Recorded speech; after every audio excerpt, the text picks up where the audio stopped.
The girls stood on the terrace and shouted excitedly. Their trepidation was associated with the marquise, whom they were supposed to see today. They admired her eyes, like emeralds, her hair, and of course her sword skills. The conversations brought a blush to the young girl's cheeks. They continued to chirp about how the girl was not popular because she had such a magical aura. "I have never seen such an aura on any person," one of the girls shared. Everyone looked to the side at once. There was a girl with green eyes and hair the color of ripe wheat walking. This was the captain of the 2nd Night Battalion, Laurel Duval, the Marquise. The heroine was heading to the office of the captain of the 1st Battalion, opened the door, and shouted to pay attention to her. Laurel was excited. She asked for time. Even if the man is too busy, the matter still requires a conversation. Waving her hands, she said that his people were starting a fight with her soldiers again, but she noticed that the captain did not hear.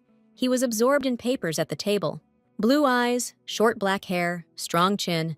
This is what the captain of the 1st Battalion, Edgar Farrell, looked like. The man looked up at Laurel. This was her 46th report on this. She was indignant because nothing had changed, and everyone was still hurting her youngest. The girl started talking about reputation as leaders, but Edgar had already put his finger to his head, reading her next report. Seeing this attitude of the man, the character could not stand it. She loomed over him. She would not be afraid of a reprimand. She would solve this problem herself. And slamming the door, she took her leave. The knock was quite loud. The guy remained sitting and just looked at her. He put his hand to his forehead. A bright blush appeared on the captain's cheeks. This was Laurel's story, as well as a love story for her enemy. The sparrow chirped cheerfully. On the lawn in the middle of the greenery, there was a table, and people, surrounded by servants, were drinking tea.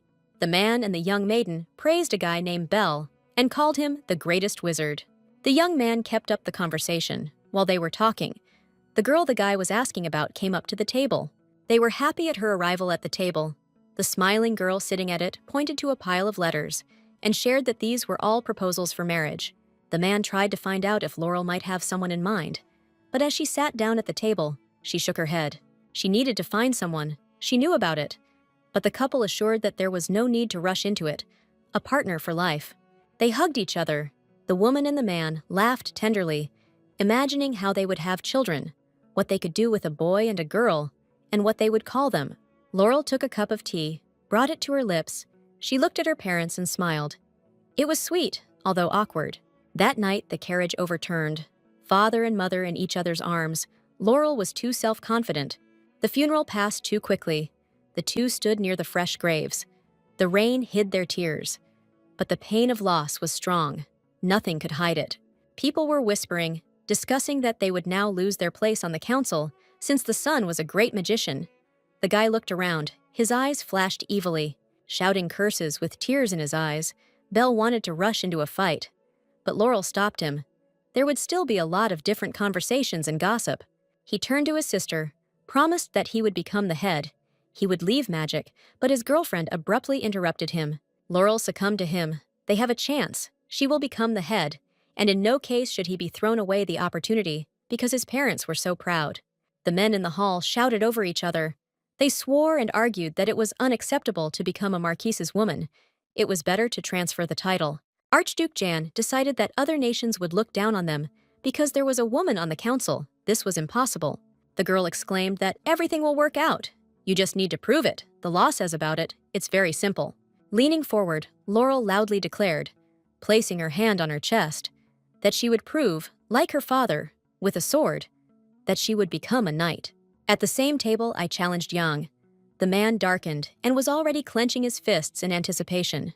The fair-haired young man, Prince Kane, laughed, covering his hand, at the girl who was attracted to the Archduchess. He also offered to give the opportunity to conduct a duel. If he wins, then he will be in the council. The Archduke tried to be indignant. Ian was not left without his word. If he loses, he will marry the man chosen by the council, and looked carefully. He smiled, pleased with himself. Because his plan was perfect, he had planned the next event, so now he was sitting too self-confident. When the king turned to the girl, she jumped up and bowed, thanking his highness.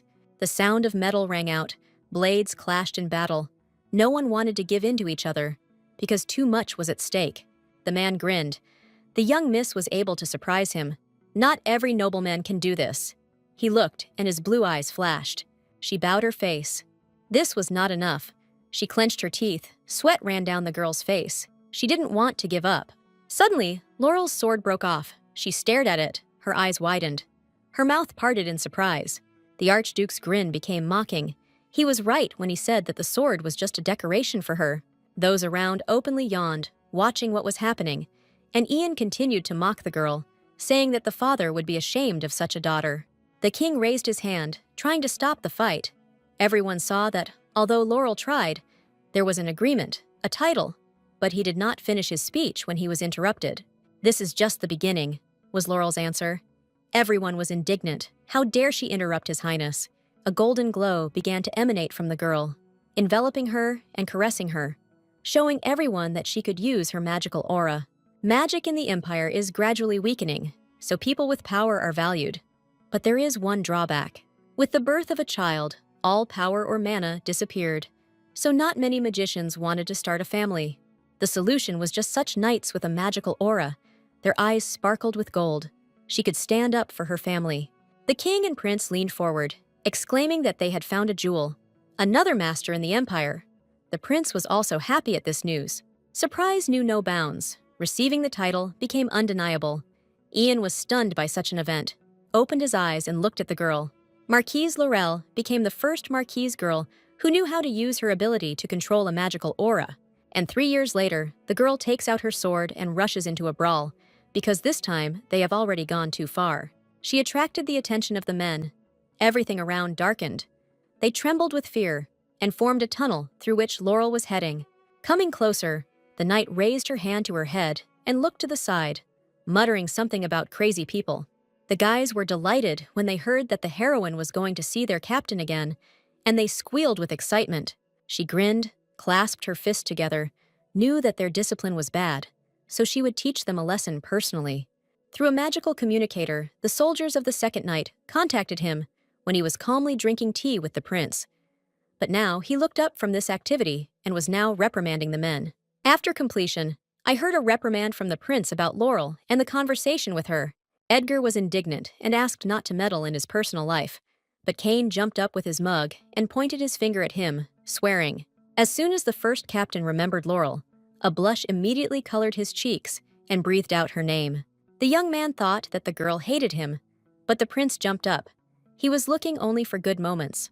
He closed his eyes, exhaled, and replied that now he would take care of his love affairs himself. He raised his eyes to Kane, asked not to interfere. The relationship with the Marquise must continue. He looked without blinking. His blue eyes gave off ice. The men wondered what kind of important meeting Laurel had today. The prince nervously bit his nails. The guy jumped up nervously and sat down next to Edgar, bringing his smiling face closer, also impatient to find out who the lady was spending the evening with. The knight stood up, walked up to the servant, put his hand on his shoulder, calming and encouraging, to which the prince seethed with indignation. Eddie ruffled his hair with his hand and asked calmly for His Highness to leave all these love clubs. Moreover, without turning to the men, he leaned against the doorframe. He didn't like the Marquise that much. Prince Kane laughed. His cheeks turned red, exhaled, gave advice not to lie, since he doesn't know how. Futile attempts to say he doesn't like them were unsuccessful. The girl ran and waved to the young man. She was a little late and now felt guilty, squinting her eyes at the female figure. It was the girl's brother, Belfort, who turned around and smiled joyfully. He had just arrived. Just like his sister, Laurel was worried that she wouldn't have time to see the young man off.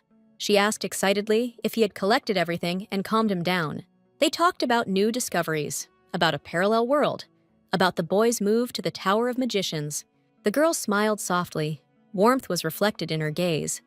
Balam's parents would have been proud, she said, rubbing her eyes, as if inadvertently asking her sister about the fight. This was the 46th time they had already fought. She sighed and muttered about the rumors. The girl thought about this, but remembered all the meetings with the captain. All the documents that she handed over had to be checked personally by him. He constantly accidentally circles around her territory, and always, absolutely, when he sees her, he has a happy face. During general training, he constantly watches the heroine, worrying that she does not receive serious injuries. Remembering everything, she clenched her fists, growled, got angry, didn't understand at all why the first captain didn't like her so much. Her brother was surprised. She coughed, waving her brother off, and saw him off. He had to go, but he rummaged around in the bag, looking for something that needed to be given. She was surprised when she found a box in her hand. Belfort laughed. Not just any box. He smiled smugly, winked, folded his hands. Did it himself, letters will come to her, because the Tower of Magicians is too far away. While the confused Laurel looked at the box and turned it over in her hands, the guy did not shut up, talked about its properties, called it a negotiation box, put a note, and it was immediately in his hands. She lovingly stroked the gifted item. It was the best thing her brother created, and she told the guy about it. They were interrupted. The prince's servant came up and said that Edgar was waiting for Laurel in his office. The girl was indignant, scolding this obnoxious man. The brother and sister hugged. The girl, as the eldest, gave instructions to the younger one to carefully reach the tower. Seething with anger, she hid her face, went to meet the captain, was dissatisfied with what she called whenever he wanted. I didn't even have time to get to the office when a letter arrived from my brother. I happily took it out and started reading as I walked. But as soon as her eyes read the first line, the greeting, her face darkened. Joy gave way to thoughts. She wrote the letter herself, to herself, but only from another world, using Belle's box. The other Leah hoped that at least this letter could get through. The signature said that she was Fariel. Edgar immediately came to mind. Men's voices were heard from the open door, arguing about where to put the bouquets. The girl listened and became interested in what was happening. I looked inside and was surprised to see scattered flower petals and two guys arguing. The man turned around, stared in surprise at the captain. Laurel muttered his name. She turned sharply away from the guys, reading the letter, could not believe the truth, and believed that her brother was joking with her in this way. She screamed loudly and grabbed her head. But it was her handwriting. The men were scared from the scream. They were worried. Edgar began to talk about the strangeness of the marquise, turned around, gritted her teeth, could not fall in love with such a person, and growled. She screamed, opening the doors. What it was. Let him bother to explain to her everything that was happening here. He closed his eyes, raised his hand to his head, and muttered that he shouldn't pay attention, at which Laurel became even more agitated. Having become gloomy, she turned to the guy. She didn't have much free time. Once again, she didn't want to be disturbed quietly, but she answered firmly. She turned around and tried not to think about the note. She didn't care about the captain's personal affairs. She raised her head, already in front of the door, gave advice to the guy that it was better to prepare the confession yourself, and smiled. The man breathed her name. The others surfaced, whispering about how the mission had failed. He turned to his subordinates, glooming before his eyes, dissatisfied with the fact that they showed self-will. The prince recoiled from him, screamed, covered himself with his hand. There is no need to draw hasty conclusions. The assistants behind him also howled. Kane admitted that he had decided to have a dinner party, blushed, and leaned over, boasting about his idea. Suddenly, the prince screamed, swearing. Why Edgar needed such an impudent woman, he didn't understand.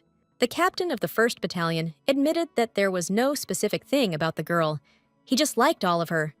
The prince chuckled stupidly, learning that Eddie had fallen head over heels in love. Realizing that he had said too much, he became embarrassed, put his hand to his lips, closed his eyes, his cheeks showed heat, and decisively changed the subject. Laurel sat in the room without taking her eyes off the box that her brother gave her for letters. I received a new letter from myself, which said that this was not all a mockery, however, I wrote. Talking about parallel worlds, the girl was holding a letter in her hands, covering her mouth with her hand. Her eyes ran over the lines. 5 years, such a difference between their worlds. She also told a secret phrase that only Laurel knew to prove that she was from another world.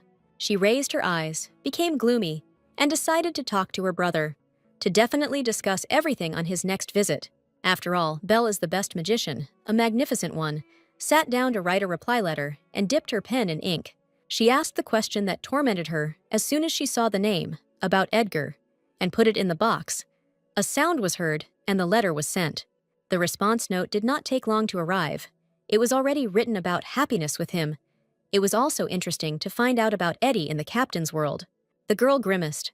Sweat ran down her face when the conversation turned to the guy's favorite dish. She wrinkled her nose as the lady from the letter called him her favorite. But Laurel was surprised by other lines. It also said tear, and the question of how she managed to become a marquise.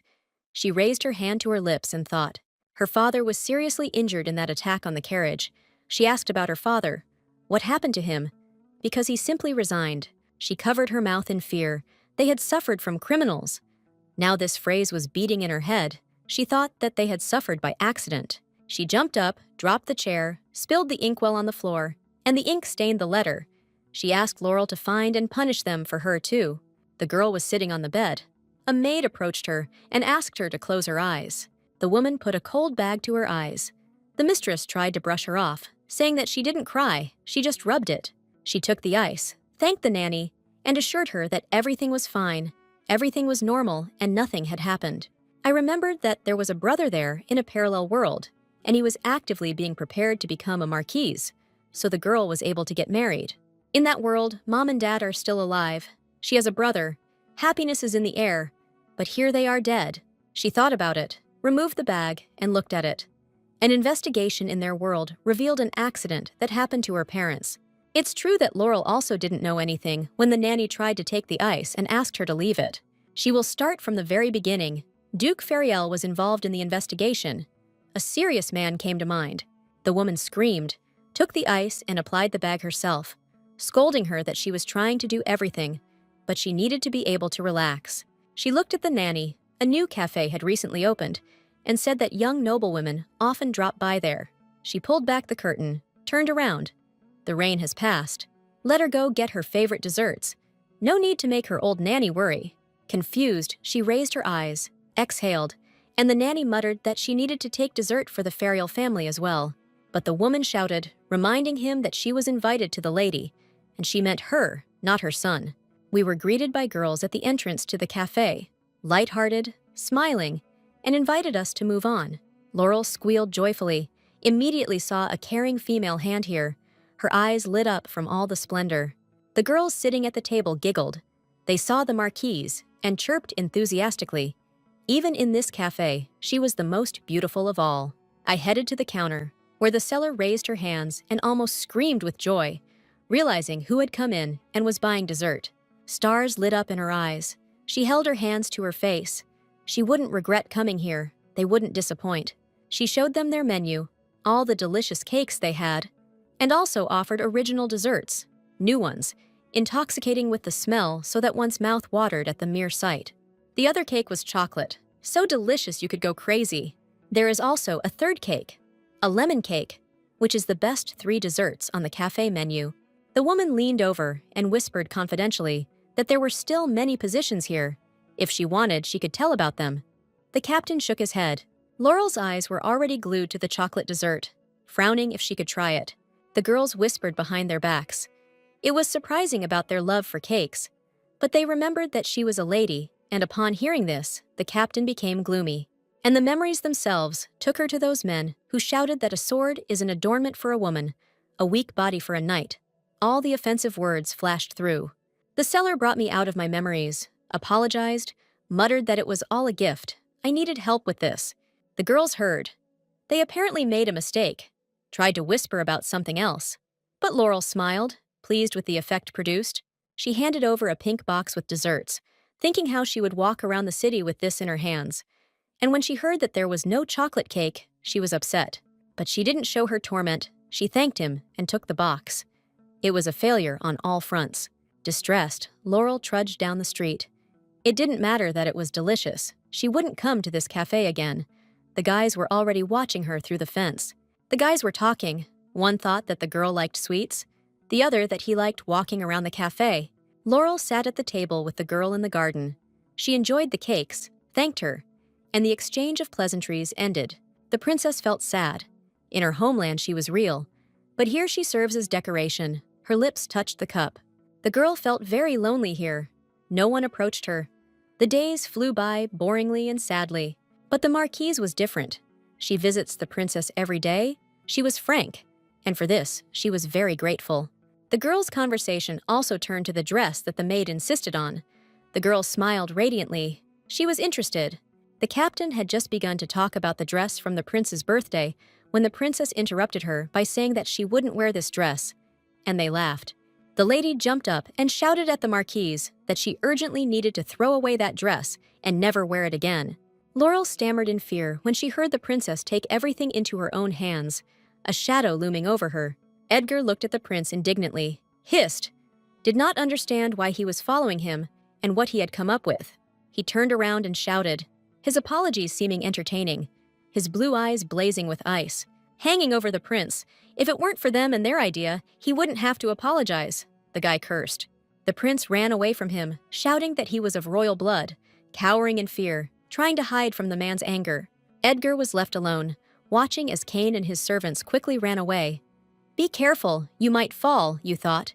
He walked, looking around, looking for Captain Laurel, turning his head in different directions. She wasn't in the office, so I went outside, saw a girl in a dress ahead of me, and thought that she was a princess, which meant the marquise was somewhere nearby. Making a bow, he turned to Michelle. Because he considered her a princess, the lady did not turn around, she froze. But when he turned around, both the man and the woman looked surprised. She stood in front of him in a beautiful dress. They stared at each other, silence reigned. Edgar tried to understand what he was seeing in front of him, whether it was the captain.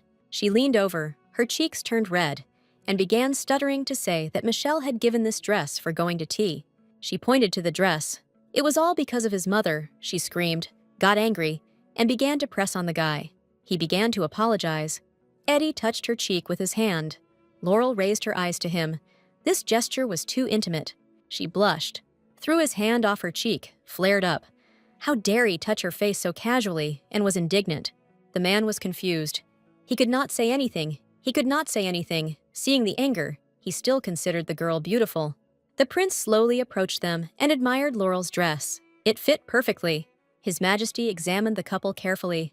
Blue eyes, short blonde hair, and a soft smile. The man leaned towards the girl, touched a strand of her hair. Edgar's eyes widened at such a picture. The prince was interested in what they forgot here. The man couldn't stand this. He tried to get into the conversation, but Laurel beat him to it and threw off his hand, saying not to worry about anything. The girl angrily remarked that she fulfilled her duties, regardless of her clothes, and would protect Michelle in any way. Besides, she handed in her work, now she has free time. Eddie opened his mouth in surprise, listening to the speech addressed to His Highness. Prince Cain approached.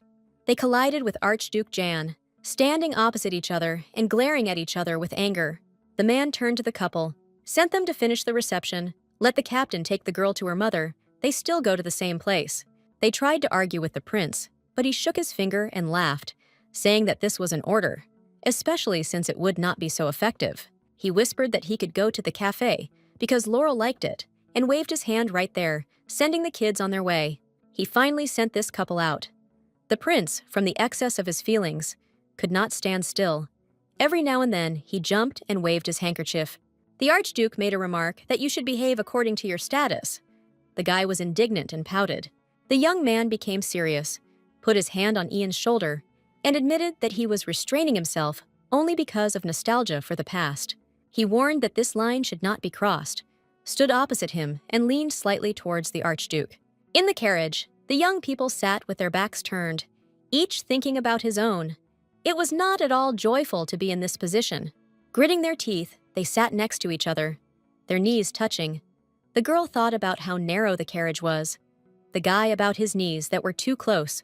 Without turning around, he said stutteringly that it was inconvenient. He understood everything, but he had to be patient a little. They would arrive soon. She nodded in agreement. He leaned forward a little, blushed, and began to quietly apologize to the captain of the 2nd Battalion. I apologized for everything that had happened in recent days. I was worried, and decided to explain everything to the girl. He sharply raised his head and looked. His blue eyes flashed. He respects her, it sounded from Edgar. Laurel remembered that she wrote to herself from a parallel world that her beloved was so caring, always worried about her, and worried about her comfort. She opened her mouth slightly, stared at the guy. All the words from the letter were spinning in the girl's head, lost in her thoughts. She did not immediately hear what Eddie continued to say about how he also admired the captain. The man remembered that time, 3 years ago, when he introduced the captain of the 2nd Battalion to his people, the lady standing modestly behind him. From now on, Edgar proclaimed, the girl will dominate the Red Wolves. The men began to sniffle indignantly, dissatisfied with the fact that they had put the woman in charge. Whispers and mockery could be heard. The guy tried to say that he needed to watch, but Laurel interrupted. She just needed 1 minute. Everything seemed to go dark as the captain took a step towards the soldiers, drawing his sword as he walked. With a slight smile, she invited the young men to check who was weak here. She wanted to arrange a duel. She was determined. The sword flew up, landed on the shoulder of the frightened man. There was a scream and wide eyes. The girl showed her strength. She turned around, gave Edgar a smile, lowered her sword. She didn't mind if everyone attacked at the same time. And after that, Sir Eddie respects him. She couldn't believe it. Then she turned around and looked carefully at the man who was laughing at her from the very beginning. In the carriage, she grabbed her mouth, tried to restrain herself. She wouldn't allow herself to be deceived. She didn't want to believe the words. She turned her face to the guy, asked him what he had just said, smiled, and confirmed with a nod. She waved her hands. Everything was fine. Tried to justify herself, smiled, and became embarrassed. He laughed, closed his eyes, raised his hand to his face. Its flickering and embarrassment made the man touch. Green eyes opened. You couldn't take your eyes off such a face. Laurel didn't know that Edgar could have such a sweet face. The girl gave in to the guy, frightening him with her pressure, and screamed that she would now ask him about something important. She put her hand to her chest and asked for documents that were in the investigation of the attack on her parents. He looked distantly at Laurel. She continued to ask, did not question his methods and methods of operation, but it was important to look and see for yourself. I honestly admitted that I tried to avoid this topic for a long time. I became sad, but now it's time to find out. She bowed her head, turned to the man, asked for forgiveness for her emotions. Edgar was silent. He put his hand on the girl's trembling hand. He realized that he actually wanted Laurel to find out the details of the incident. His eyes radiated warmth when he looked at her. There was no need to apologize. He smiled without taking his eyes off. They looked at each other. Edgar was pleased with himself. Laurel frowned, looked from under her forehead. She was confused by something. She just didn't understand. When they entered the house, on the stairs, the mistress of the house was very sorry, but they would have to cancel their meeting today. The heroine laughed loudly, announced that she had brought sweets and would leave them, and assured that there was nothing wrong. Eddie also smiled, thanked him for accompanying him. The guy suggested discussing the issue about his parents tomorrow. Anna went down the stairs. She was ashamed of the situation. She asked her son to join her again. She turned her head and called Lloyd. Edgar screamed indignantly. He did not expect such a turn. A guy came out to them, smiled and winked at everyone in the hall. A cheerful fellow could be described in one word. The girl realized that this was an attempt at matchmaking. She was now just at the age when they were looking for a husband. With his mouth open, Edgar watched as Lloyd extended his hand to the girl, sweat running down his cheeks in indignation. The lady leaned over and thanked Anna. She was sure that this woman's second son was a good young man, and she was just about to accept Lloyd's hand when the guy who had been standing next to her all this time and was silent grabbed her wrist. Edgar grabbed the hand, pulled Laurel towards him, apologized to everyone, but that wouldn't do, he answered. This action surprised everyone. The heroine stared at the young man in shock. Her hand lay in the man's hand. He leaned over, whispered, asked if he could join her today, and fell silent in anticipation. He immediately realized what he had done out of emotion, removed his hands from the girl, waved them, tried to rehabilitate himself, and offered to look at the papers on her question. While Lloyd and Anna were unhappy with this interference, Laurel immediately jumped at the opportunity. And in this hall, standing and looking at each other, the girl realized that from the very beginning, Edgar had not laughed at her. She was embarrassed, blushed, turned away. Now she believed in his admiration and smiled. She raised her hands. It's still not clear why she did this. Laurel was angry. Eddie turned to his mother, apologized, and bowed. And although his mother was gloomy, Lloyd exhaled and laughed. He wanted to honestly admit that he was relieved. He touched his forehead. In general, he felt ashamed in front of his bride. Anna pointed at the guy, calling for silence. She threatened with her finger, leaned towards the man, hoping that it was just work and nothing more. The girl bowed until the next meeting, said the words of farewell. Her eyes were lowered. The guy was nearby. They turned away and headed for the exit. Laurel shared her plans. The widow looked at this couple, understanding everything. Anna raised her hand to her lips, fixed her gaze on the guys, and chuckled, as if confirming something. Laurel leaned over and closed her eyes. Pleased that she saw the papers so quickly, Eddie was flattered. But the girl was angry. Of course, everything was pleasant, But for some reason, it was in the cafe. That very thing, they came to look at the papers. The eyes of the young ladies were turned to them. Edgar showed only the most important documents, but if she needs more, just let her say it. Feeling the eyes of those present on her, she covered her mouth with her palm and quietly asked why they came to this cafe. Laurel did not feel comfortable.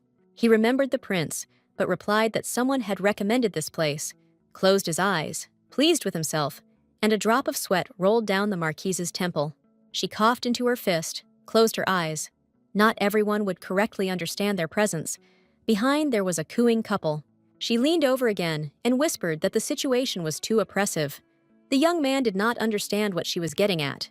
They were interrupted by a smiling waiter, who clarified the order. Laurel turned red as a lobster. Seeing this, the guy asked for another minute. I started to find out if they weren't comfortable, they could go to another place. I was embarrassed. Immediately exclaimed that it wasn't worth it and began to choose dessert, embarrassed. The waiter chattered like a magpie, again listed what desserts were available in their cafe, and covered herself with a sheet of menu from the captain's eyes. Red to the tips of her ears, Laurel squeaked for Sir Edgar to choose and closed her eyes. The man himself was confused by this choice, asked for the last option, but when he heard the name, he changed his mind. The previous one, he settled on it. Everyone at the table began to blush. The girl was already starting to find it funny to watch the guy, cleared his throat, chose the chocolate stalker. I didn't think that choosing dessert was so difficult. The girl laughed, covering her mouth with her palm. It turns out that the captain is a chocolate lover.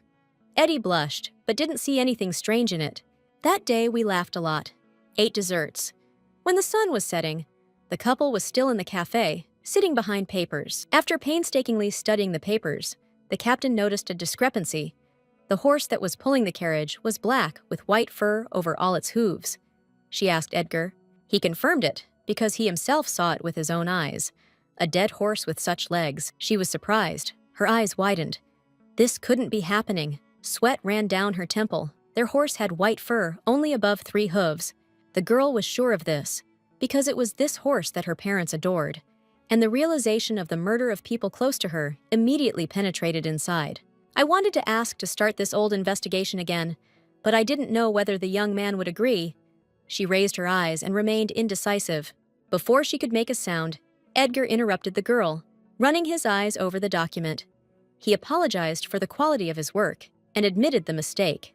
While the girl continued to doubt, the captain put his hand to his chest and asked permission to correct his mistake. Laurel screamed, her cheeks turned red. It was she who had to ask for a favor. She drawled in confusion. She raised her shining eyes to the man. Gratitude shone in her eyes. She could not believe in her success. The young man gently corrected. He was thanking for another chance. His face haunted the lady all day today. Although he seemed like a stranger, I felt that the man was so close to me. I listened to him tell me what he would do first in this matter again. She remembered where she saw such a look. In her parents, her father always looked at her mother like that. Unexpectedly, she asked the guy a question about his reputation and the newly opened case. He met her gaze directly and replied that he would suffer. The girl was trying to find out something for herself, so she asked directly whether the young man was doing this only out of respect for her. Head bowed over the table, shoulders tense. Not only was the answer heard, Laurel's eyes widened. Edgar admitted that he would receive a reprimand for the reopened case, and it would also be difficult to assemble a group. But despite all this, he was ready. I would like to correct my mistake. I looked up at the girl, even if it was already too late.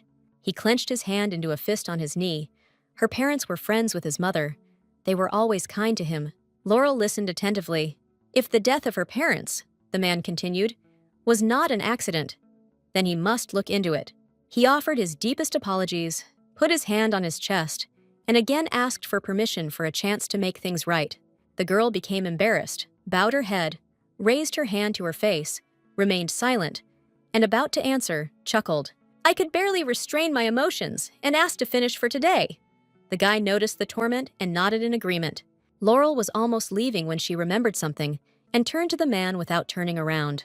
She didn't turn around because tears were rolling down the girl's cheeks. She thanked Edgar, sincerely and warmly. The young man jumped up alarmed, following the captain with a worried look. Prince Cain was flying towards him across the entire hall, shouting that he had sent the girl off. The guy turned to him. He didn't expect to see them. The boy's face immediately changed. He patted Eddie on the shoulder reassuringly and suggested that he sit down.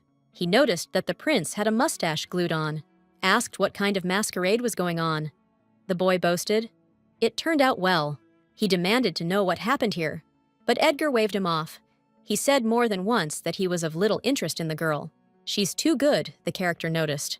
Bowed his head, raised his finger, thought, but he's also attracted because she's the only marquise and captain of the 2nd Battalion. I thought an equally great man would approach her, lower his eyes, an ideal man. And speculation began to flow about what this young man should be like, what his status was, and both the prince and his servant were horrified by this.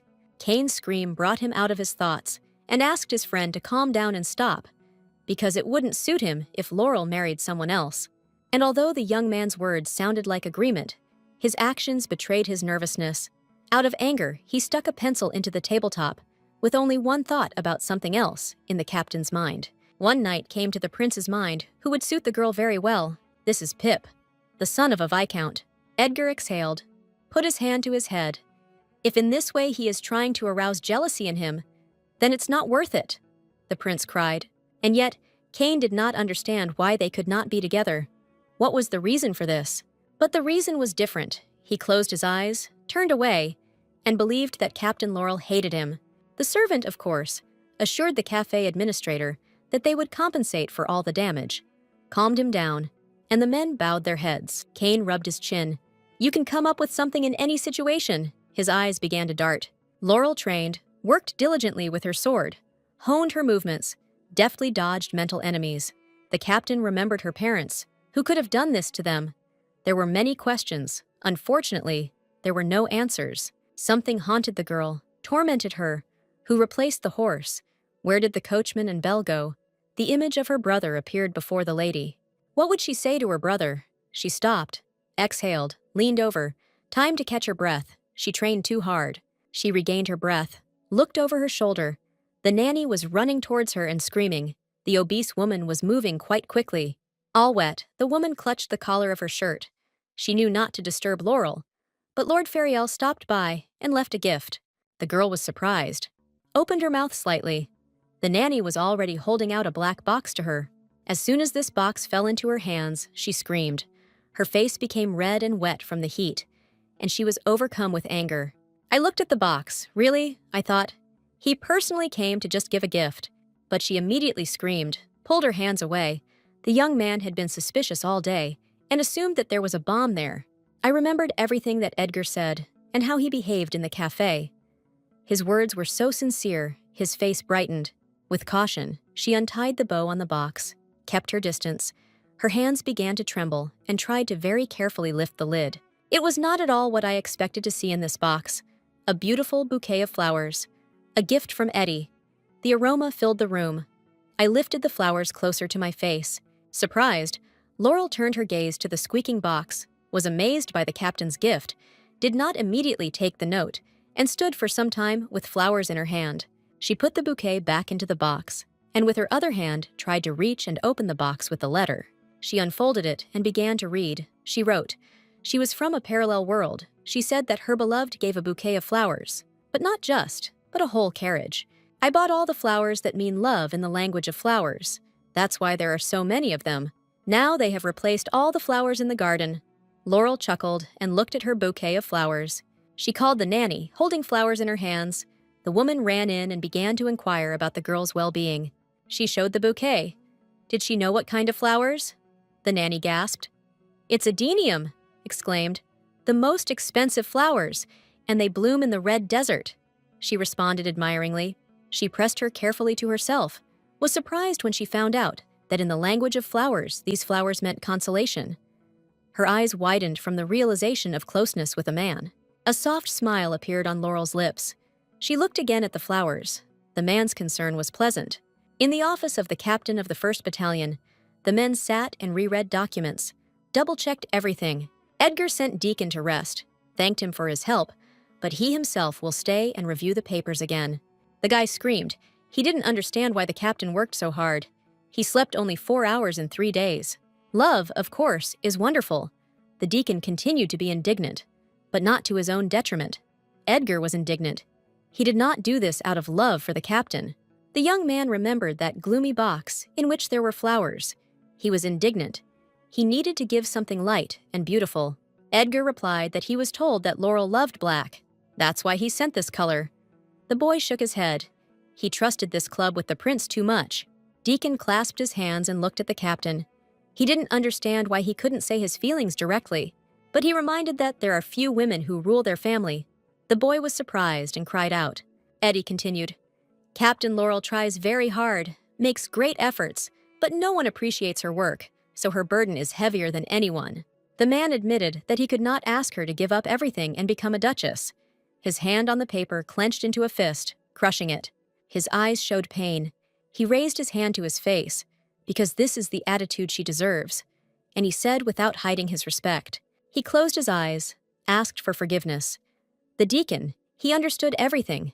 They were interrupted by a knock on the door. The knock was repeated. Laurel looked in the door and asked the captain if he was free, not realizing at all that the men had just discussed the lady. She came closer, the guys greeted her. They were interested in the matter with the horse, the autopsy today. The girl stopped short, saw Edgar's gloomy face, and began to babble. If he was busy, then maybe she could go alone. The captain jumped up. They went together. Laurel turned pale. She did not expect such agility from the man. And then, the girl rushed to Edgar as he began to collapse from fatigue, clasped her hands, and rushed towards him. The man fell straight into Laurel's arms, wrapped her arms around him, pressed her whole body against him, holding him. She squinted her eyes at the guy, worried about him. There was concern in her eyes, whether everything was okay with him. Edgar turned red, sweat poured out, and Edgar couldn't say a word. This was also unusual for him. He turned away from her. His face was red. He was embarrassed. Everything was fine with him. He spoke hastily. He assured her that everything was absolutely fine. The girl argued, It's clear that he's not feeling well, so he can go alone. The deacon remained silent, only giggling, watching the couple. And while the guy was happy for them that progress was visible, a guy burst into the office screaming and fell. It was the same son of the Viscount, Pip. He jumped up to the girl, fell to his knee, and took her hand, stars sparkling with joy in his eyes. Edgar's face changed when he saw the girl's hand in the man's, and raised his eyebrows in surprise. The two continued the conversation, smiling sweetly at each other, but the captain was burning with rage, his dark face betraying dissatisfaction. Pip presented her with chocolate cake and hot tea. Laurel was surprised, raised her hand to her mouth. Edgar was indignant. While his face changed color from dark to pale, the boy took advantage of the situation. Later, they headed along the path to the horses. The girl did not expect Pip to bring her a cake. She shared it with the man. Edgar was gloomy, and Laurel did not stop chirping and praised the boy. Apparently, he was apologizing for arguing with the soldiers in this way. The man who accompanied them to the horse explained that he hesitated for a long time what to do. But since the gentleman loved this horse, they decided to do everything in the best possible way. Edgar noticed that the girl's cheerful mood had disappeared. He offered to check it himself. He looked worried, but refused help. She wanted to do it herself. As soon as the escort approached the digging guys, his face changed. Something was wrong. Laurel walked closer as the men shouted at each other in confusion. She looked down. Eddie looked surprised too. They were sure of it. They were burying the horse here, Lord, and the guy looked over his shoulder. But in the grave, there were definitely not the remains of a horse. This was confirmed by the heroine. She saw a chimera, since her brother studied magic. Tears streamed down her cheeks. They were definitely killed. Now the girl is sure of this, because this is not her parents' horse. Laurel clenched her hand into a fist. Edgar watched her, concern reflected in his gaze. He wanted to touch his hand, but hesitated. He didn't take the risk. Instead, he held out a handkerchief, asked to take it, turned around. Her wet face from tears looked at the outstretched hand. The man asked to trust him. He would become her sword. He spoke decisively, fully aware of his words. A man in a red suit was reading a book while sitting, and looked down to see white mice running around. I asked someone how long they would be in this outback. I already wanted to leave quickly. The man raised his eyes, smiled. There was no way to please. What he didn't like this time, Ignis clarified. The young man tried. He ran up. If the girl needed something, just to say he would do everything, he looked ingratiatingly. He looked at the lady with a loving gaze. Exhaled, put his hand to his cheek, and would kill anyone for her sake. She pressed her to her knees, stroked the man's head. They waited for the old man for a long time. The guy clung to her contentedly. They can leave if they just want to. Madness flashed in the guy's eyes. They can get rid of people right now. The chimera is ready and waiting for an order. A smile appeared on the girl's lips, as if she knew that the fun would soon begin. A bird sat on her hand and grabbed it with its claws. A slender girl with red hair stood up, raised her hands, straightened her hood. The smile on her face did not leave. There will be a lot of interesting things ahead. It's time to destroy them. Back in the office, Laurel and Edgar are again leafing through and looking through the papers, lost in their thoughts. The girl read carefully and did not pay attention to the guy. He only did what he admired, so the question took him by surprise. She handed over the documents. They also need to be checked. The young people's fingers touched. From this closeness, a trembling struck. Edgar threw up his hands and scattered all the papers, making Laurel frightened by his actions. He sat back down. The man's face turned red, covered his mouth with his hand, and worriedly asked about his well-being. She touched his shoulder with her hand. Edgar blushed even more, and the girl was worried about him. She thought something was hurting him. Laurel jumped up. She would call the doctor. The man stopped her, raised a glass of water to his mouth, and cleared his throat. She exhaled, sat back down, and returned to the documents. Not noticing Eddie's thoughtful look, they reviewed everything. Everything was ready. She looked up and hoped that the meeting regarding the reinvestigation would go smoothly. The meeting was exciting. The case was closed 3 years ago, people reminded the king. They did not understand why it was worth raising everything again. Laurel tried to explain that they were forming a team and would check again. There was a reason for this. Bowing her head, she asked to think of her not as a knight, but as a suffering resident. Ian couldn't remain silent, so he spoke offensive words for the girl, saying that she was taking advantage of her position, so she was asking to open a case. The men argued again, considering it a privilege. They would be blamed if they raised everything again, and His Highness assured him of this. Sweat ran down Laurel's face. She couldn't raise her head. Anger overwhelmed her. She urgently needed to come up with something. I heard Edgar speak, squinted at him. He was talking about the girl's father, and that everyone received help from him at least once. He reminded those present that the man was always the first to go into battle and open his warehouses. Many people still come to his grave to this day. Despite the time of year, flowers were always there. The young man did not think that the people would be against the opening of the case of this great man. No one would condemn him. The man bowed his head. Even if this discredits him as initially responsible for the closure, he would like to reopen the case. Edgar asked His Majesty.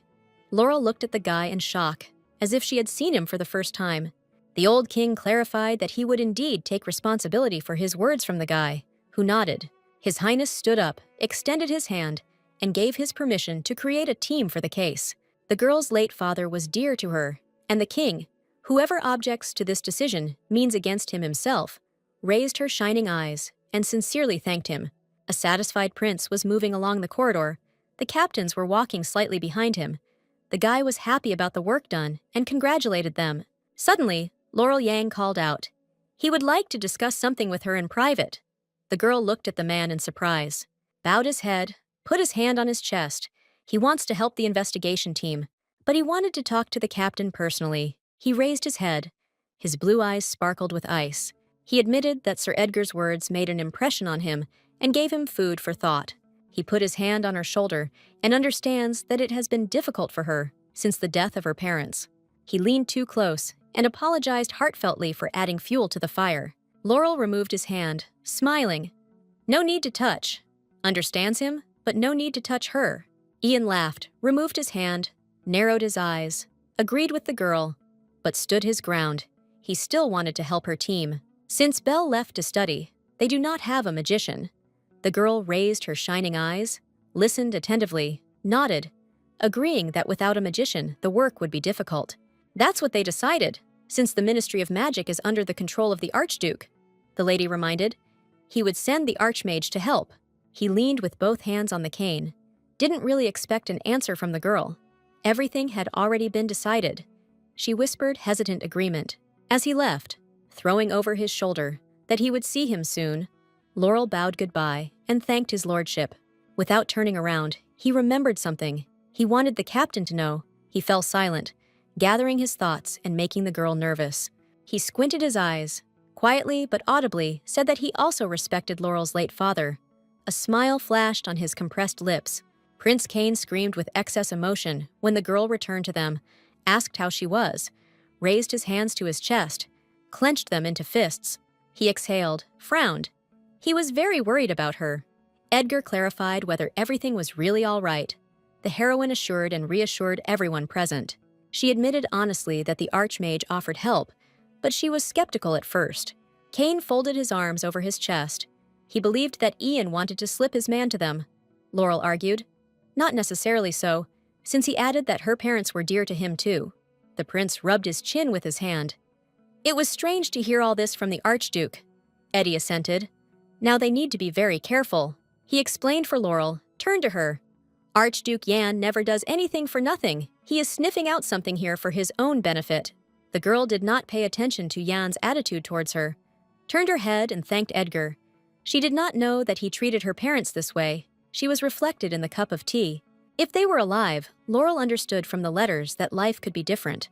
Baking pies with her mother, having fun with her father, arranging surprises. She remembered all this, and tears streamed from her eyes, thanked her, and knew for sure that they would be very happy. The men froze. They were surprised by such a reaction from the captain. They could not move or speak. They watched and waited.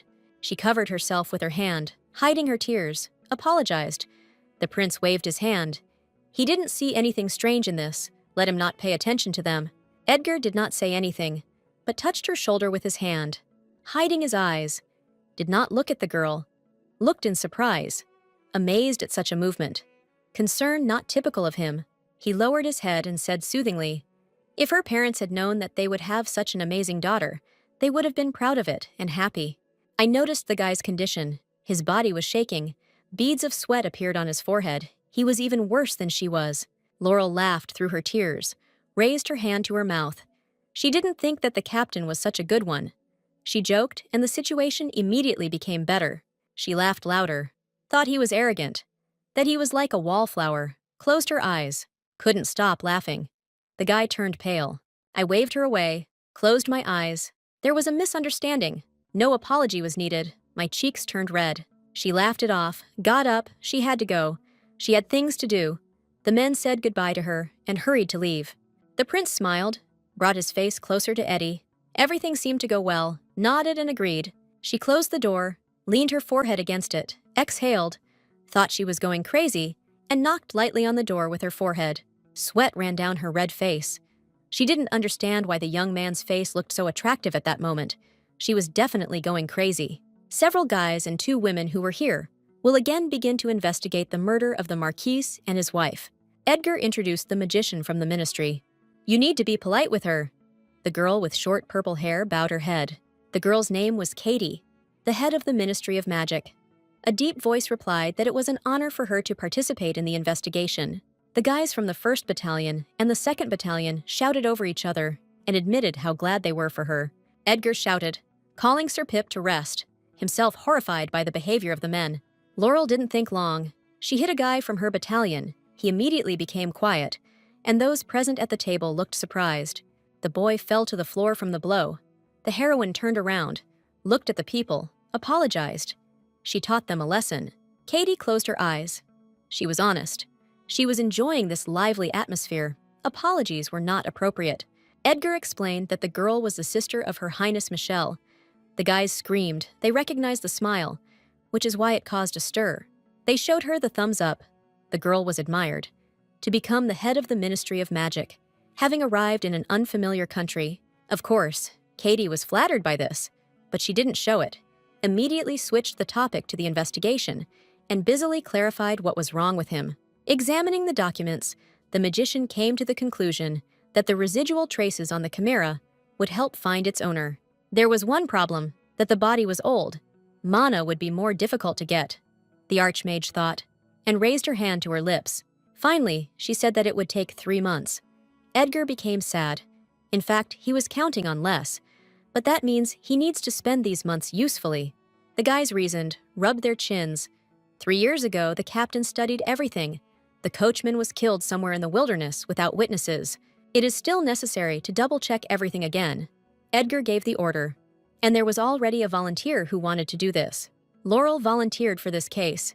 She has a source, but she will tell about this later, whether they will trust her.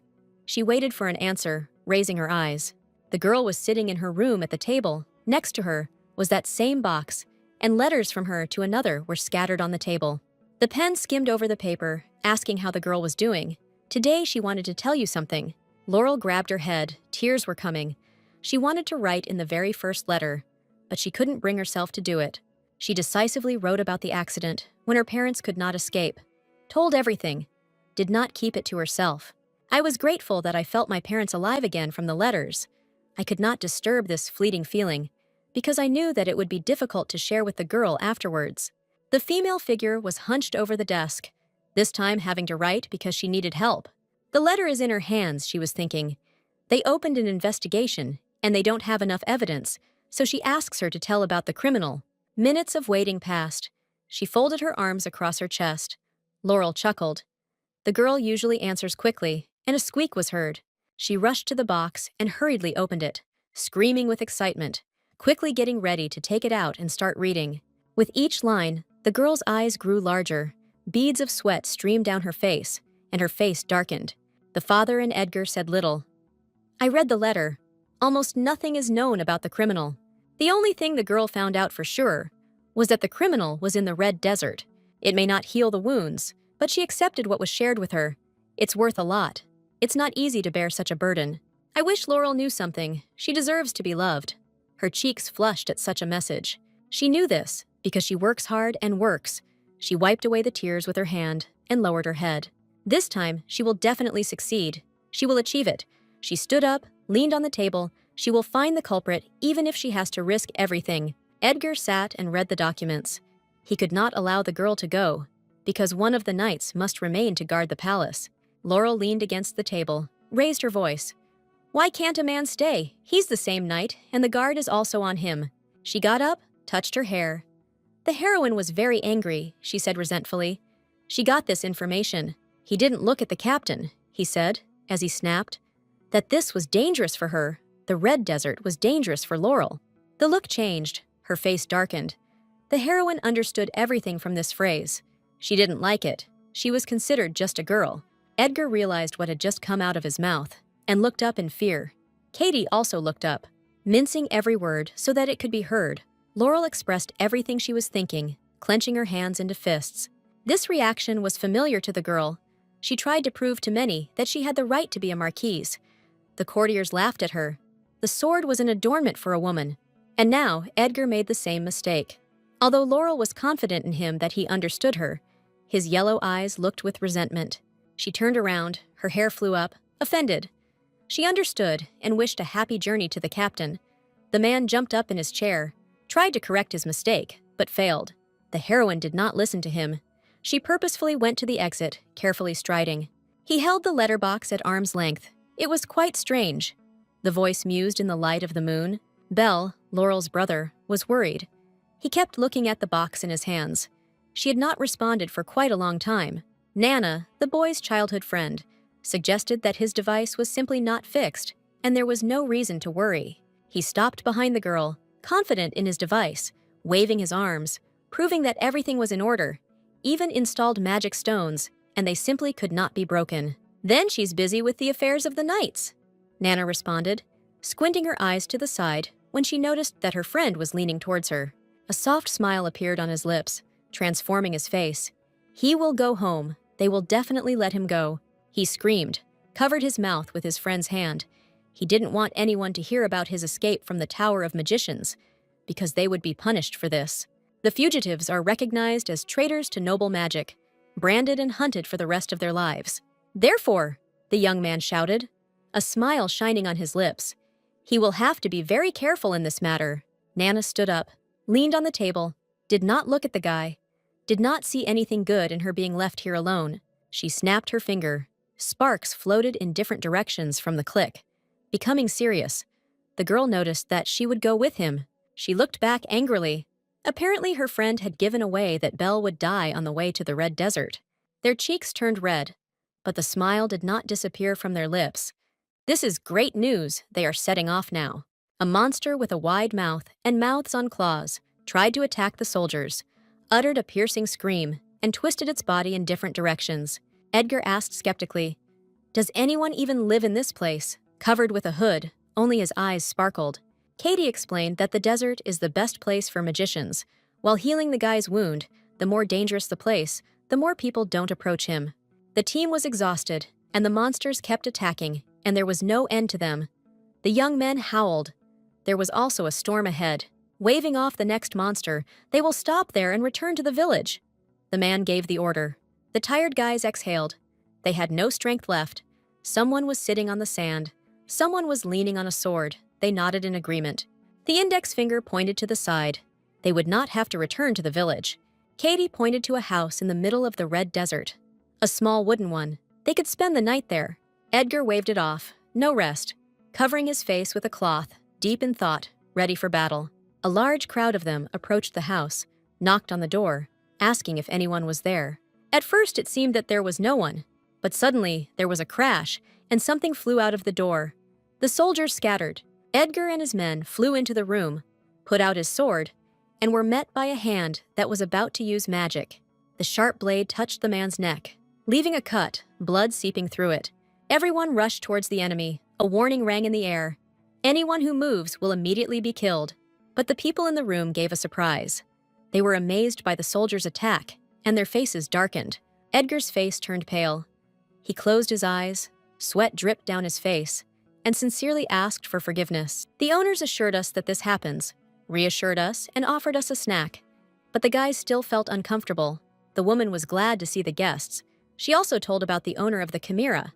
She had heard this, but quite a long time ago, and put her fingers to her lips. A man and a woman looked at each other. In the red desert, you can love magicians and even give birth to children in secret. The couple held hands, blushed, laughed. They used to be magicians, but not now. The guys laughed. A fugitive is a fugitive. It became funny. Katie squinted her eyes at them. Edgar rested his hand on his cheek dreamily.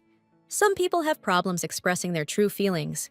At this time, Laurel was sitting in her room, resting her cheek on her hand, wondering how the team was doing. She lay down on the table, spreading her arms on it, remembering the guy. She noted how upset he was. Her gaze fell on the box. Her eyes widened when she saw a flash, and a message appeared there. The girl read something urgent and important, because she flew out of the room like a bullet, calling her nanny as she walked to call the writer. The letter stated that the people responsible for the cart incident were not ordinary talented magicians. They were powerful people behind the overthrow of the king. Laurel screamed, sweat running down her face. The knowledge that Sir Edgar was in danger, forcing her to act quickly. The horseman galloped across the red desert, hurrying to help his friends. At the coronation of the prince, an uprising will begin. It will be the largest. And those who will sow death, their eyes widened, their teeth clenched. The girl saw a magician in front of her. The figure was completely flooded with a bright light that came out of his hands. This is the person who controlled the chimera. Edgar also tried to fight with the bright light. A trickle of blood flowed from the corner of his lips. The young man's clenched teeth and narrowed eyes betrayed his internal struggle for his strength. The guys were worried about their captain, but he interrupted their chatter. This was not the time to worry about him while fighting off the attack. Sweat was dripping down their faces. They would have to use all their strength to fight, because they needed to return home alive. The monsters attacked and attacked more and more each time. The man fought off the monsters' heads, deftly working with his sword. The man, the owner of the hotel in the red desert, growled about killing these people. The woman agreed with her husband. The captain shouted, turned around, and gave the order for the archmage to prepare to open the portal, cutting the monster with his sword. A strange creature, a mixture of a bird, a dog, and a scorpion, stopped, stuck out its tongue. The owner showed thumbs up and was glad that everything was going well. The man spread his arms to the sides. He was wounded by a bright ray of light, caught unexpectedly, and pierced from the back. Laurel came to his aid, covered him with her body, repelled the attack, the yellow light of her power emanating from her. The girl resolutely walked towards the monster, easily played with her sword in her hand, and slowly approached. Belle and Nana were also here and held their fists for their sister. The weakness of the chimera is the joints between her bodies. If you get to another place, regeneration will work. Listening to her brother's tips, the heroine actively worked with the sword. delivering precise blows to the clutches of the parts. The man was about to stop the girl. He had already raised his foot into this world. His wife supported him. Belle exclaimed in protest, "He will not allow his sister to be offended." Nana suspected something and pointed her finger. The girl recognized this couple as Nix and Ignis. The man and woman owners of the hotel in the Red Desert turned out to be not who they said they were. Having changed her appearance, acquiring her own features, the girl happily waved to the boy. They did not expect to see them here. Laurel, victorious and standing over the chimera, turned to Ignis and looked carefully. She smiled, waved her hand in which the red light came on, said goodbye to the character, but promised to see her again. The heroine stopped, followed her with her gaze. This strange couple managed to escape. The brother approached his sister and inquired about her well-being. Nana was treating Edgar, who was sitting on his knees, and a glow was coming out of his chest. Laurel ran up, worried about the young man, trying to find out how he was. The man felt awkward and leaned over, trying to apologize to the girl. The heroine was surprised and tried to calm her down. He bowed his head. This was not what the guy was apologizing for. He was sorry for the words he had said earlier about the woman and the dessert. The girl was embarrassed. The words came out before she thought, causing a blush on the man's cheeks as well. The offer to go on a date with her shocked everyone. Ignis drooped. They almost succeeded. Anger was bubbling in this place. It was unknown where the magicians came from. They had a spy. They relied on him. Their hands clasped tightly on the piece of the cane, betraying the one who was behind it all. The man bent over the lying man, his hands in a prayer gesture, his face darkened, his eyes downcast, mentally calling on everyone so that Edgar did not die. He closed his eyes, raised his hands to his mouth. A drop of sweat ran down his cheek, admitted that he couldn't live without him, and shared that the Archduke had been acting strange lately. The young man raised himself on his elbows, laughed at the prince, and behaved as if at a funeral. Kane jumped up. Tears sparkled in his eyes. He was completely cured. He was happy and dumbfounded by this. Having laughed off, becoming serious, Edgar leaned closer to the prince. He was interested in the fact that the Archduke began to behave strangely. After thinking a little, the guy admitted that the strange thing was that he did nothing, isolated himself from everyone. Kane's eyes became sad. He remembered the situation 15 years ago and thought about it. Memories sparkled in the blue eyes of the young man, who had distanced himself in the same way before the incident when poison was used at the ball. Edgar put his hand on his shoulder and promised to take care of him and protect him, just as he did then.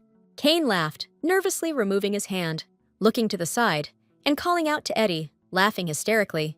She stopped with flowers in her hands near Laurel's door, covered her mouth with her hand, and apologized for disturbing their time. Afterwards, they sat opposite each other.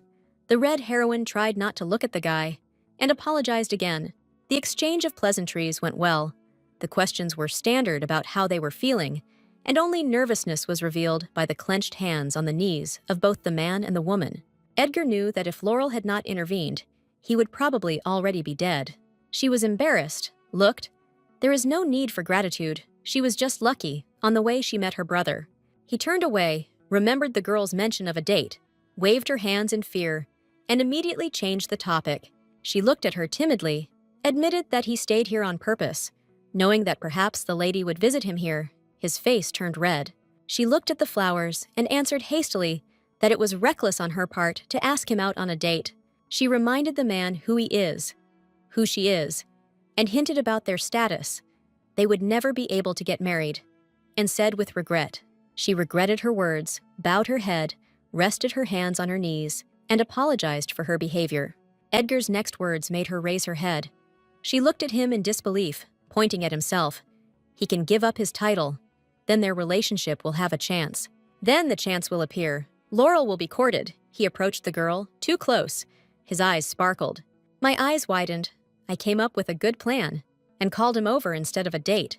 Laurel met Eddie. He was standing in an embrace with flowers. She called to show him something. Belle was nearby. He held out a bouquet of flowers.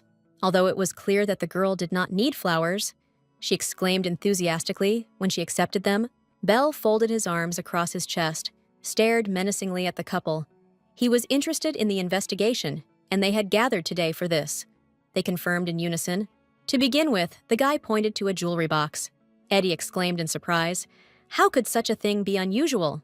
But the young man opened it, showed the letter. With its help, you can contact the parallel world, he explained. Laurel confirmed that this was true, so she called the man here and handed him a stack of letters.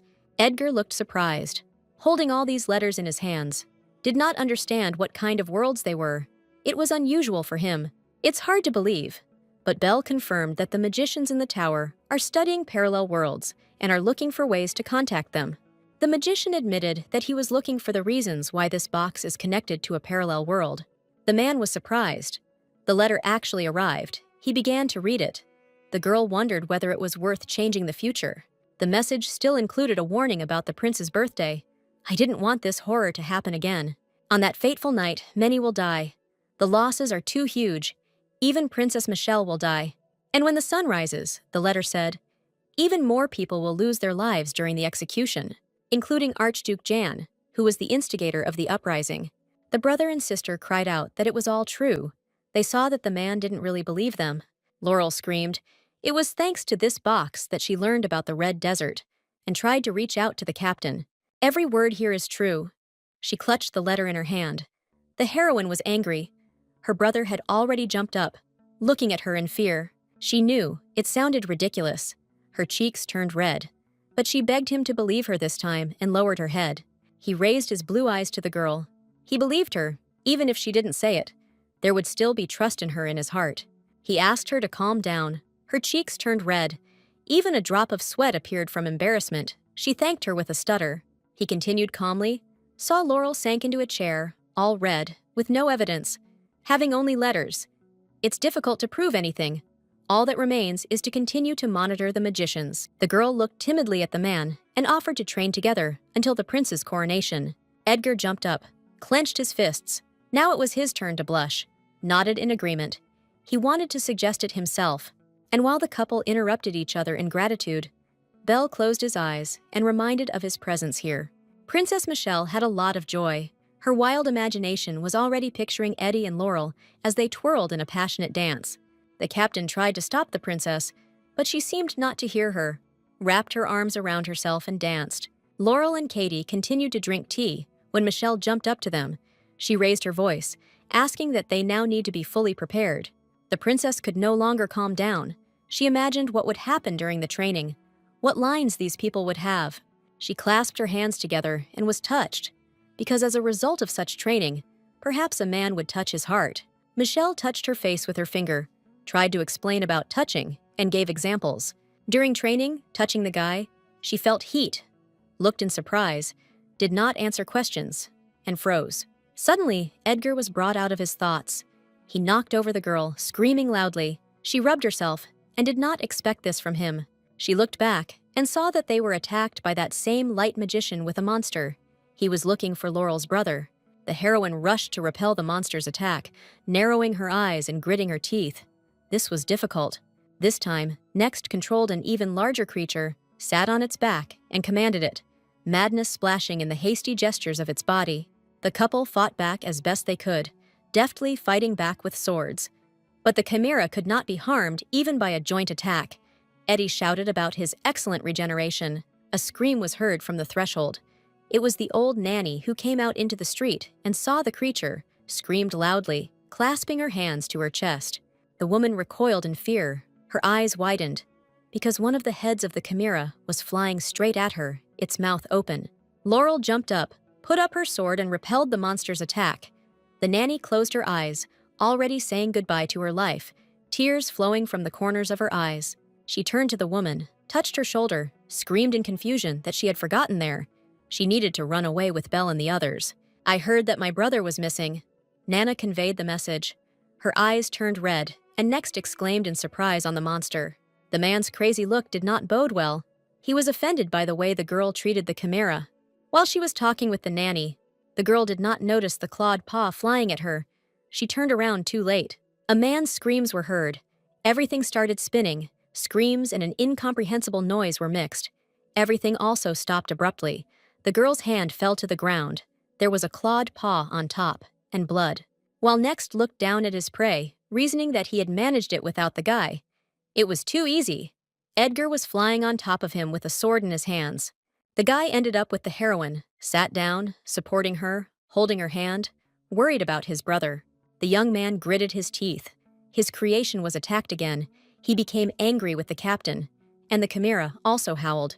Edgar did not listen to Next's screams. He began to attack, deftly dodging the heads of the creature. The target was the boy.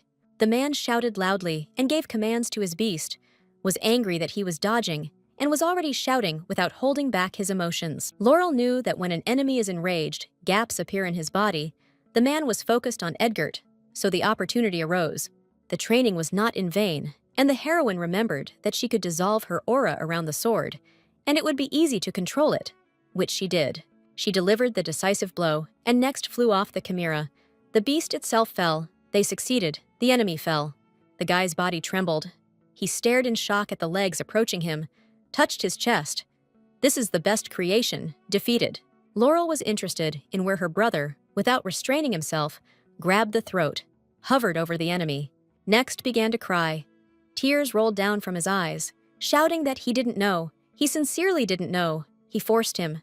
The girl turned pale, guessed that this man was to blame for everything. He killed her parents. Large tears gathered in her eyes.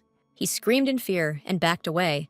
The boy was only obeying orders, replacing his parents' horse. The tear found a way out, flowed like a stream, grabbed the sword tightly, whispered. She was ready to kill him and was determined. There was a bang, and the place was filled with red. The girl saw that the guy was missing. She gritted her teeth. He was no longer there. Eddie ran up, anxiously asking how she was. He approached from behind, carefully grabbed her sword, asked her to let go. He needed to examine her hand.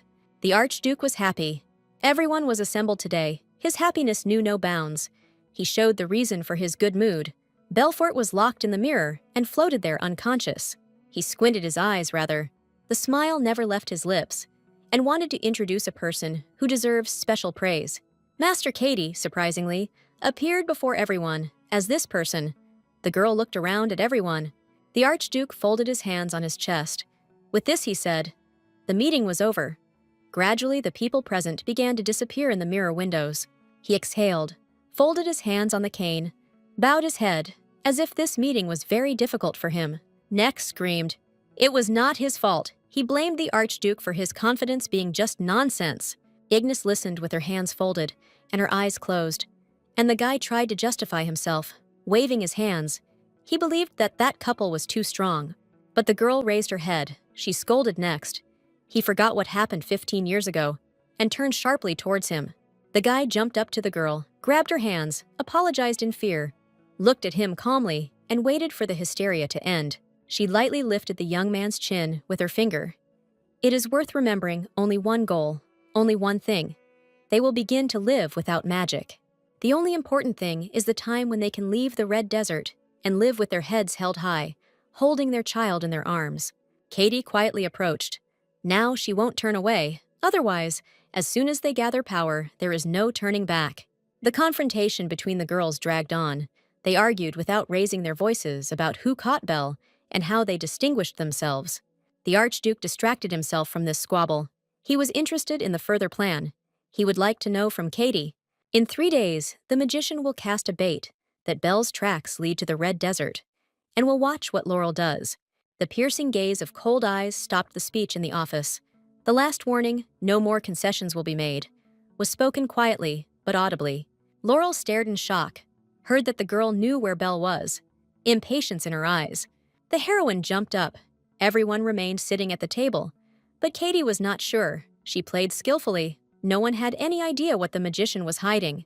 Once it became known about the Red Desert, and Belle was possibly there, Laurel firmly told Laurel that she would go there. Eddie's attempt to intervene was unsuccessful. He nodded in agreement. He wanted to go with the girl, because those magicians are quite strong. The Archmage interrupted. Someone must stay behind to protect the palace. The character beamed, raised her eyes, and assured the man that everything would be fine, and she would cope. She closed her eyes. Katie will report to His Majesty, collected the papers, and that's it. The magician entered her office with a knock, exhaled, leaned her hands on the table and leaned over. The meeting took too much energy. She turned to the mirror. A man was already waiting for her. She reported to him how long it would take for the captain to leave for the desert, did not look at him, and lowered her eyes. Something was wrong. She stopped herself mid-sentence, called his lordship, but the Archduke was silent. Laurel was reflected in the mirror. She guessed that Master Katie was a spy, which she proved. A detachment led by Edgar burst into the office. Prince Cain could not contain his emotions and admired the fact that they managed to pull off the operation. Nana admitted that Archmage Katie behaved very carelessly. The prince agreed. A blue glow appeared on the floor under the princess's feet. The magical formation was quite powerful. It couldn't escape anywhere. The sword almost touched the girl's throat. She gritted her teeth and sparkled her eyes with hopelessness. It was Edgar who extended his hand with a sword. He proposed a deal, and the life of Princess Katie was at stake. Laurel approached slowly. Her sword also rushed to the girl's throat. Anger seized her. The captain asked loudly and clearly about her brother. The girl's hand would not waver if necessary to deliver a fatal blow. A few days earlier, Prince Cain bit his index finger as he pondered the man's words. That's when Laurel said about Katie's betrayal. Of course there was doubt, but her intuition told her, remembering his training, because then Belle should have been with them. But he went to meet Nana. Only the Archmage and Princess Michelle knew about the training.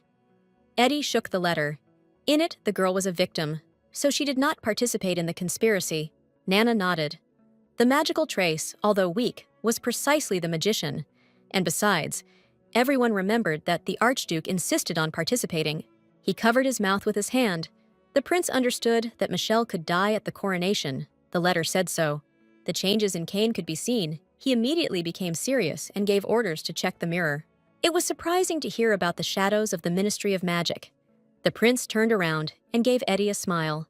Now Laurel was trying to find out where her brother was, but Katie calmed her down, assuring her that she didn't kill Belle, and there was no need to worry. The magician frowned and tried to find out what would happen to her sister, but the sharp sword silenced her. The two captains pointed their swords, pressed a little, reminded the girl of her position, not to dictate terms to her. She stretched out her hand. Katie's wrist glowed red. She had no choice. She had to open up. The boy appeared, as if in a mirror, unconscious. Laurel screamed, shocked by what she saw. Belle fell straight onto the floor. Nana ran up to him, touching him, and his sister also ran to find out how he was. Katie was left alone. She fell to the floor, holding her hand to her heart. She was wondering about her sister, if Michelle was okay. She asked to tell her. Laurel stood up and hovered over the princess, and loudly replied that she would not be the one who would kill Michelle. If the girl had not already realized this, she threw a letter at the feet of the archmagician. This will happen at the coronation of the prince, the girl said. Princess Katie shook all over, read the letter, not believing her eyes. Prince Cain stopped next to her. The captain showed the box in her hand and explained, pursing her lips, that Belfort had provided this item.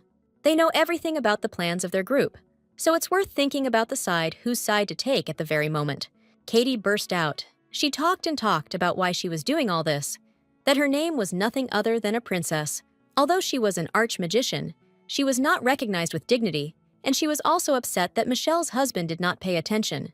Tears streamed down her cheeks, crushing the letter in her hands. The girl sobbed. They were nothing more than hostages. Not everyone knew the truth.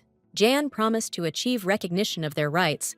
Edgar could not stand it, and shouted that under no circumstances could the Archduke be trusted. Reminded me of an unpleasant situation 15 years ago, and who was sacrificed on the estate. Prince Cain knelt down on one knee next to the bowed Katie, apologized, and rethought everything he had said. The man did not know what the girls had gone through, apologized, and asked permission to correct his mistakes. Laurel and Edgar returned, smiling and egging each other on, the warm communication mesmerizing the couple. Suddenly becoming serious, the man was worried about the girl and apologized for not finding his brother quickly. She turned to the guy. If she sincerely empathizes, then let him accompany her to the coronation of the prince, she asked. And then she waved her hands, got embarrassed. If he has a pair, then it's not worth it. She tried to justify herself by saying that it was too suspicious to go without a pair. Edgar remained silent all this time, sharply leaned forward and embraced Laurel in a tight hug. In the rays of the setting sun, these two stood in an embrace on the path. The man could not allow her to go alone. Katie gave Michelle instructions on what to wear and take with her. She should be careful. During the tea ceremony, the girls said goodbye. The magician promised to return before the coronation of the prince. Cain handed the princess a handkerchief and explained that the archmagician would go to the tower with Nana. The girl had great potential. He complimented the girl, He liked it when she smiled. It was much better than tears. These words made the girl's cheeks red. Kane turned away, embarrassed, and it became awkward at the table. The prince burst out laughing, turned with the cup to Michelle. The heat burned his cheeks, but he remembered a funny story and wanted to tell it. Katie immediately understood who it was about. They turned to the archmage in surprise. They didn't know how she knew everything. The princess was delighted that the captain was caring for Laurel. The guy nodded, extended his hand, admitted that there was a group that was helping to create conditions for Eddie, folded his palms, and Michelle was happy for such care. He lowered his head, his face darkened, and admitted that now X Club was collapsing, but the princess put forward an idea and thoughtfully clarified with him. Kane beamed and turned to her joyfully when he heard that he could invite her people from the 2nd Battalion and find out better about the girl. Katie, who had been sitting silently before, could not stand it and laughed. She watched the relationship between the prince and princess. She laughed it off, apologized, and explained to the stunned couple that she saw her sister was safe, and Her Highness would protect her to the end. Edgar bowed his head thoughtfully. He walked in the pouring rain under an umbrella, toiling with anticipation. In a formal suit with an umbrella, she was in a hurry to see the guy, worried that she had stayed too long. He looked at her timidly, only came up and complimented the captain, his cheeks turning red. 2 people stood near the gate, lowered their eyes, and did not look at each other. They were shy, but praised their appearance. The girl folded her umbrella. It was time for them to go. Edgar was surprised by this, gave in to her. The rain had not stopped. He jumped up, covered him with his umbrella, hugged him by the waist, and leaned over a little. It happened spontaneously and quickly. The captain did not think about his actions. 2 people walked down the street under one umbrella. The rain enveloped their figures, enjoying each other's company in such weather. This evening was just wonderful. There were a lot of emotions and impressions that they will remember for a long time. The heroine liked the evening, so she wanted to continue and waited where they would go next. The young man was embarrassed and asked permission to buy her a dress because they were going to the ceremony together and there would be a gift. They were greeted in the salon very pompously. Firecrackers were launched, whistles were blown, and the smile never left the faces of those greeting them. Because it was too loud, Laurel pulled out her sword and touched the woman. Her face darkened.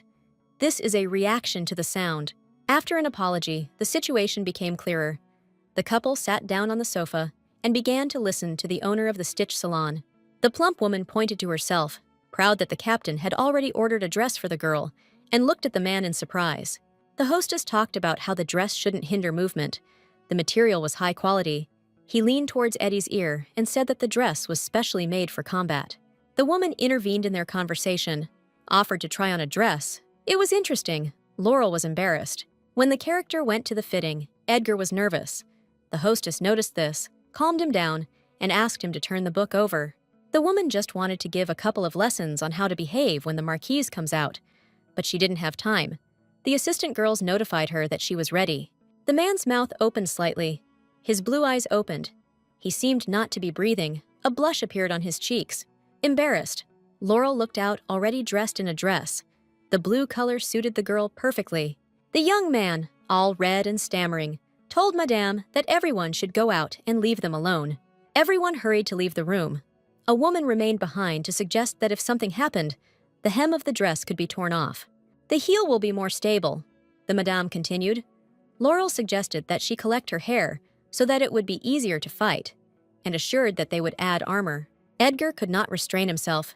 He raised the girl's hand and kissed it, closing his eyes. Very beautiful. Excellent work of tailors. 2 guys looked out from behind the tall bushes, clenched their fists and were angry. They did not understand why they should watch their own captain. Hidden, they discussed the fact that Edgar was in love with Laurel. This unexpectedly came to them. The discussion flared up at breakneck speed, each guy praising his captain, and the conversation touched on the status of each of them. One of them exclaimed that he would not allow anything irreparable to happen, raised his hand, and suggested changing the purpose of the operation. Suddenly, the elder approached and took him by surprise. The guys huddled close to each other and immediately went back on their words. The men began to argue. They didn't know what would happen if the captain got married. Laurel appeared from behind, and she was also curious what would happen. She folded her hands on her chest and waited for an answer. The girl was angry. She pierced everyone who was here with her gaze, and asked again about the wedding that she herself didn't know about. Edgar was waiting for the heroine. She was delayed, although she herself suggested training in the same place. Her last words. Laurel came running, but she was not alone. But with a tied-up man, the captain's question remained on her lips. She showed small magical inserts in her hands and asked Eddie if he knew that some of his people and His Highness wore such things. The girl angrily asked the man. He raised his hand to his face, shook his head, closed his eyes, he guessed. But the captain would not like the answer. Laurel began to talk about the prince's distrust, and Edgar began to talk about his feelings. The two of them started the conversation and also stopped together. They suddenly fell silent and stared eye to eye. Their cheeks turned red. The wind ruffled their clothes, but they didn't pay attention to anything. The heroine quickly turned around and was about to leave. Without turning around, she said that they were postponing the training. She wanted to leave as quickly as possible. Eddie grabbed the girl's wrist tightly, asking her to stay, delaying her. It was necessary to clarify everything. He clasped her hand with his. If not now, then he doesn't know when there will be time for an explanation. He kissed his hand, closed his eyes, hoped that he would see in him not only the Duke or the captain of the 1st Battalion, but something more. He would try. He bent down, hope burning in his eyes, asking him to look, begging her, because caring for her was paramount. He turned away and admitted that he had liked the team for a long time. They had found out about him, so they were setting up such cases. He confessed and spoke about His Majesty's club, lowered his head, and called him the love of the Duke and the Marquise. Becoming serious, he put his hand to his chest and asked directly whether the heroine would accept his feelings. The captain noticed that the girl had doubts. He continued sternly. It was not a proposal, but the guy did not finish his speech. She bowed her head, so she was tired of the time, muttered, and was about to run away. Think about the Duke's words. The heroine ran away, turned around, waved her hand. Her face was all red, too awkward, thanked him. She ran into the office, closed the door, sat down next to her, exhaled. Too much had fallen on her. The image of the captain popped up in her head. She pushed it away, but she had never seen a man so beautiful. Guys from her battalion appeared at the door. They were worried. They saw her running away. They assumed that she had somehow offended the club. When they burst into the office, the girl was already standing near the table, folded her arms on her chest, calm. Laurel realized that the men knew about the club and were silent, and began to swear at them, offended that they did not warn. The girls tried to calm the fire, saying that Prince Cain ordered them. They could lose their knighthoods. They ran up to their captain and assured that they had created a counterclub to the LGM club against Laurel's marriage. If the heroine gets married, then the entire empire will lose its best knight. She was taken aback by such a statement. They couldn't help but agree that Edgar would be a good husband, but they couldn't lose Laurel, who would then lead them. She laughed out loud until there were tears in her eyes. It was nice for the character to hear it. An honor for her. She held the box in her hand. It was time to receive the letter, and she sent the surprised guys back. The box clinked and a letter appeared. The girl asked about a date and immediately corrected herself that it was not a date. That other Laurel hoped that her marriage would be for love. And in fact it happened. Maybe they will work out something. She covered herself with her hands, didn't know what to do. She really wanted to see the Duke. She was burning with desire. She seemed to understand something. She hurried to Sir Edgar, ran, and did not look around. She was in a hurry to the man who had become dear. Edgar was working out in the yard, furiously swinging his sword, throwing out his pain from today's date. Laurel ran across the yard, shouting Eddie's name, surprised at her appearance, and watched as the girl hurried, not allowing the man to utter a word. She hung on his neck, buried her face. A blush appeared on her cheeks, incomprehensibly grabbed her waist, hoping that he would notice her. She grabbed him tightly with her arms, thanked him, went straight to him. Edgar was confused. She began to speak hurriedly. When she first learned about the parallel world, she envied her other self. She explained that there, in another world, the heroine's parents were alive. They did not despise her. Her life was like that of a real duchess. The girl considered herself unhappy compared to the other one and pressed herself closer to the man. She pulled back, looked straight into her eyes. This investigation made me look at the whole situation with different eyes and changed my mind. Her parents are no longer here, but her boys are supportive, and the prince and princess valued her like a knight. She happily finished that the guy sees in her not only a fragile girl or a knight, He was able to see the real her. He surrounded me with care and kindness. I didn't notice it. A smile lit up my face. I found an approach. She apologized for running away. Now she's ready to answer the guy's question, and also worry about him. She gave in to him, touched his hand, smiled, received a smile in return. They were silent and just watched. He closed his eyes, lightly touched her cheek with a kiss. Everything was as it should have been. She was calm next to him. They apologized to each other for being rude, grabbed each other by the waist, pressed them to themselves, their lips met. Pleasure poured through the veins. A couple walked down the street, holding hands and smiling. Love surrounded them lightly and weightlessly. He cleared his throat, raised his hand to his lips, and suggested that in private they call each other something else, more tenderly, that would be only for the two of them. He continued to move, but got lost in thought, did not remove his hand from his chin, went through several addresses and said that he would call Leah. It had been too long since anyone had called her that. She was confused and blushed, and when she brought her face closer and wanted to know what she would call him, she turned completely pale. So they continued to go through the appeal, plans for tomorrow. Unnoticed, they found themselves near the gate. They came. They said goodbye, promised to see each other tomorrow, kissed them, hugged them by the hands, and their cheeks turned red. The next morning, they were busy getting ready for the meeting when Edgar's mother wanted to talk to him seriously. Laurel showed off in front of the mirror, straightened her hair, put on makeup. A happy smile never left her lips, but after waiting for the man all day, standing by the window, it was already sunset. No one came to her. She realized that something had happened. In a large, half-empty room where there were only mirrors, Ian was deciding exactly how to change tactics, because all their intelligence had leaked. The Archduke closed his eyes and exhaled. Despite the fact that Katie had disappeared, they were still holding on. A man was shouting at him from the mirror. Unable to withstand the attacks, the young man spun around and struck, breaking the mirror. He spoke angrily, looked around. There was fear on the faces of those gathered. Ian didn't like how they would carry out their plan. He expressed everything that could relieve the anxiety of those in the mirror, but did not leave alone the thought that the plans might become known. The Archduke deftly got out of it, offered to throw bait. They would easily swallow it, and assured everything would be fine. In any case, they have a trump card up their sleeve that they can use, turn around, and throw it to continue their work. Yang sat down, grabbed his head, wondered where the princess could have gone, next suggested that there was only one place. Ignis knew that this woman was in the magic tower. Accordingly, she entered into an alliance with the crown prince. The guy was indignant and succumbed to the girl. She believed that Katie was being helped only because she was a magician. There was no other reason.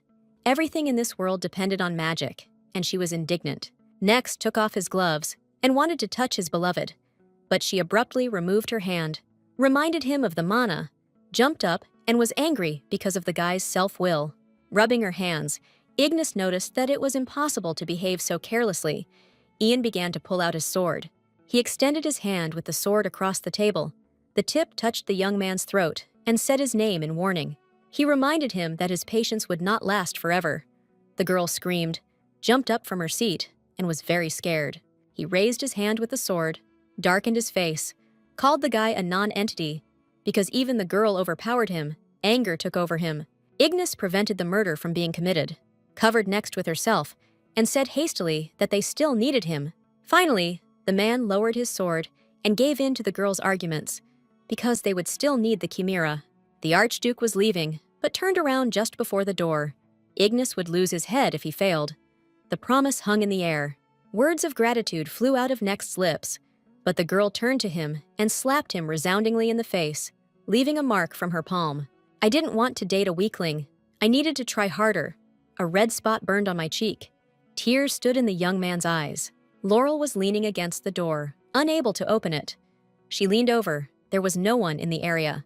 Plucking up courage, she finally pushed the door open and entered, asking the captain for a minute. "We need to talk." Edgar sat at the table, without raising his head, asked what brought her here. The heroine was confused, but replied that she would like to know why she came yesterday. I tried to call the man for a long time, but after a while he answered. He wasn't feeling well. I tried to find out how he was feeling, but he stopped mid-sentence. Still without raising his head, he besieged the heroine. "They'll talk a little later. Now he's very busy." Laurel froze. She couldn't help but move or utter a word. She quietly whispered that she found out about the dress, and it was ready. The guy didn't react at all. Laurel's hand clenched. She made an attempt to invite her somewhere again, wrapped her arm around herself, and felt awkward.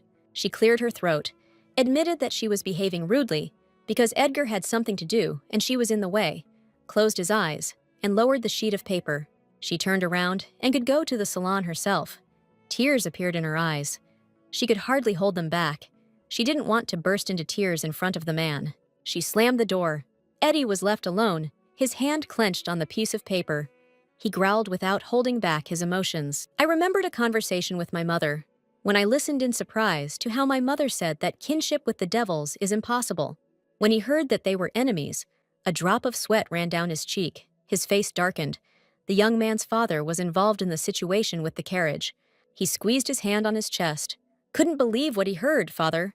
His eyes widened. His mouth parted. Anna didn't know all the details. Lowered her head, exhaled. 3 years ago, her father supported the Archduke in his impulse to change power. Then the Ministry of Magic was only increasing its power. Then it realized that the Marquise, who had maintained neutrality, sided with Prince Cain. He was planning a murder. Edgar's father was aware, but did not intervene, did not warn. Although he knew about everything, tears streamed down his cheeks. The guy's body trembled, his fists clenched. He understood the reason why he refused the title. From a feeling of guilt, the woman looked away. He screamed loudly, without restraining himself. The father should have asked for forgiveness, answered according to the law for his crimes. But only Edgar thought so. He covered his face with a trembling hand, remembered the girl's pleasant words, and immediately imagined her with tears in his eyes. The heroine was greeted at the stitch salon, with joyful laughter and smiles from the madam and assistants. The last time the meeting did not work out. The girls made a noise, were surprised that she was alone today, tried to protect the guy, he was working, but they stood their ground, considering it rude. Laurel laughed. It was nice to have such concern. She asked me to look at the new outfits. There was a visitor trying on a dress, and Madame folded her hands in a praying gesture. And there was something to see. The stitch salon was the best in the city. There were many dresses, and they were all amazing, shimmering and sparkling. The woman started talking about the Duke's outfit. It was beautiful. She winked at her. Everything was repeated. I noticed that the girl was being offered outfits, but she chose a red dress, laughed, and timidly answered Madame's questions. She thought that they always give such names in this salon. The girl distracted her and asked if she needed a mirror. Suddenly, I recognized Ignis in this girl. She was posing and mocking Laurel, laughing, knowing that nothing would happen to her. Taking out the sword, she asked what the sorceress was doing here. Her yellow eyes sparkled. Anger wanted to come out. She exhaled. Ignis spread her arms. Didn't see anything wrong with it. She just wanted to buy a dress. She put the sword back. Because if a massacre starts, people will suffer. The captain didn't want that. She turned around and was about to leave. Decided to end it there and warned Ignis next time. But she heard the girl easily discussing her parents, including the Duke. Her eye twitched. Laurel couldn't just leave. She turned to Madame and asked to vacate the room for a few minutes. She needed to talk. Ignis laughed it off. What was said hurt the girl. Without showing her fear, she waved her arms and continued to hurt the captain. Then she pulled out the sword and buried the tip in the sorceress's throat. But the girl defended the honor and dignity of the royal family. But she put away the sword, bowed her head. Later, she would punish her later, because she understood that she was only a pawn in this game. Yellow eyes stared at Ignis. She said that she learned something here. There was no smile. She told me about the interesting rumors that are circulating about a girl in the Empire. Ignis Portia, the renegade, who was saved by the magic tower, left her for her lover. The captain spoke a lot about her. They even created the image that the girl was an unhappy witch in love, lowered her head and darkened her face. Ignis raised her head. A flame was already burning in her hands. Let her not think that she was special. Her role was no better. She screamed, pointing her finger at Laurel. They only respect her because of her stupid aura. She couldn't restrain herself. She didn't achieve anything on her own. There was a loud explosion at the front door. The captain looked around. Someone was breaking in. The interior was filled with blue. Edgar entered the room, all sparkling with his strength. The sword was already ready, fierce, self-confident. Ignis, shut up. You can't talk about a girl like that. She's not like that. I wondered what brought the guy here, but did not answer. All later, while he wants to deal with the witch. Ignis became angry at the man's words. Without raising her head, the power was heating up around her. The words came out with a grinding sound, as if not a girl, but an old woman. Heavy words flew into Laurel. Power enveloped her. They were similar. Two auras. Power flew into the captain. There was an explosion. Everything turned red, shaking the girl. The heroine clenched her teeth, swung her sword, and fought back the force that surged through her. None of the girls noticed the guy. Therefore, it was a complete surprise when Sir Edgar pushed away the force, touching Laurel's sword with his hand. Everything around lit up. Drops of sweat flowed down the man's face. The captain was worried about him, but assured him that everything was fine with him and continued the attack. Shrouded in flames, Ignis thought everything was too simple. She didn't understand why Next couldn't cope with it himself. It was too arrogant to think so.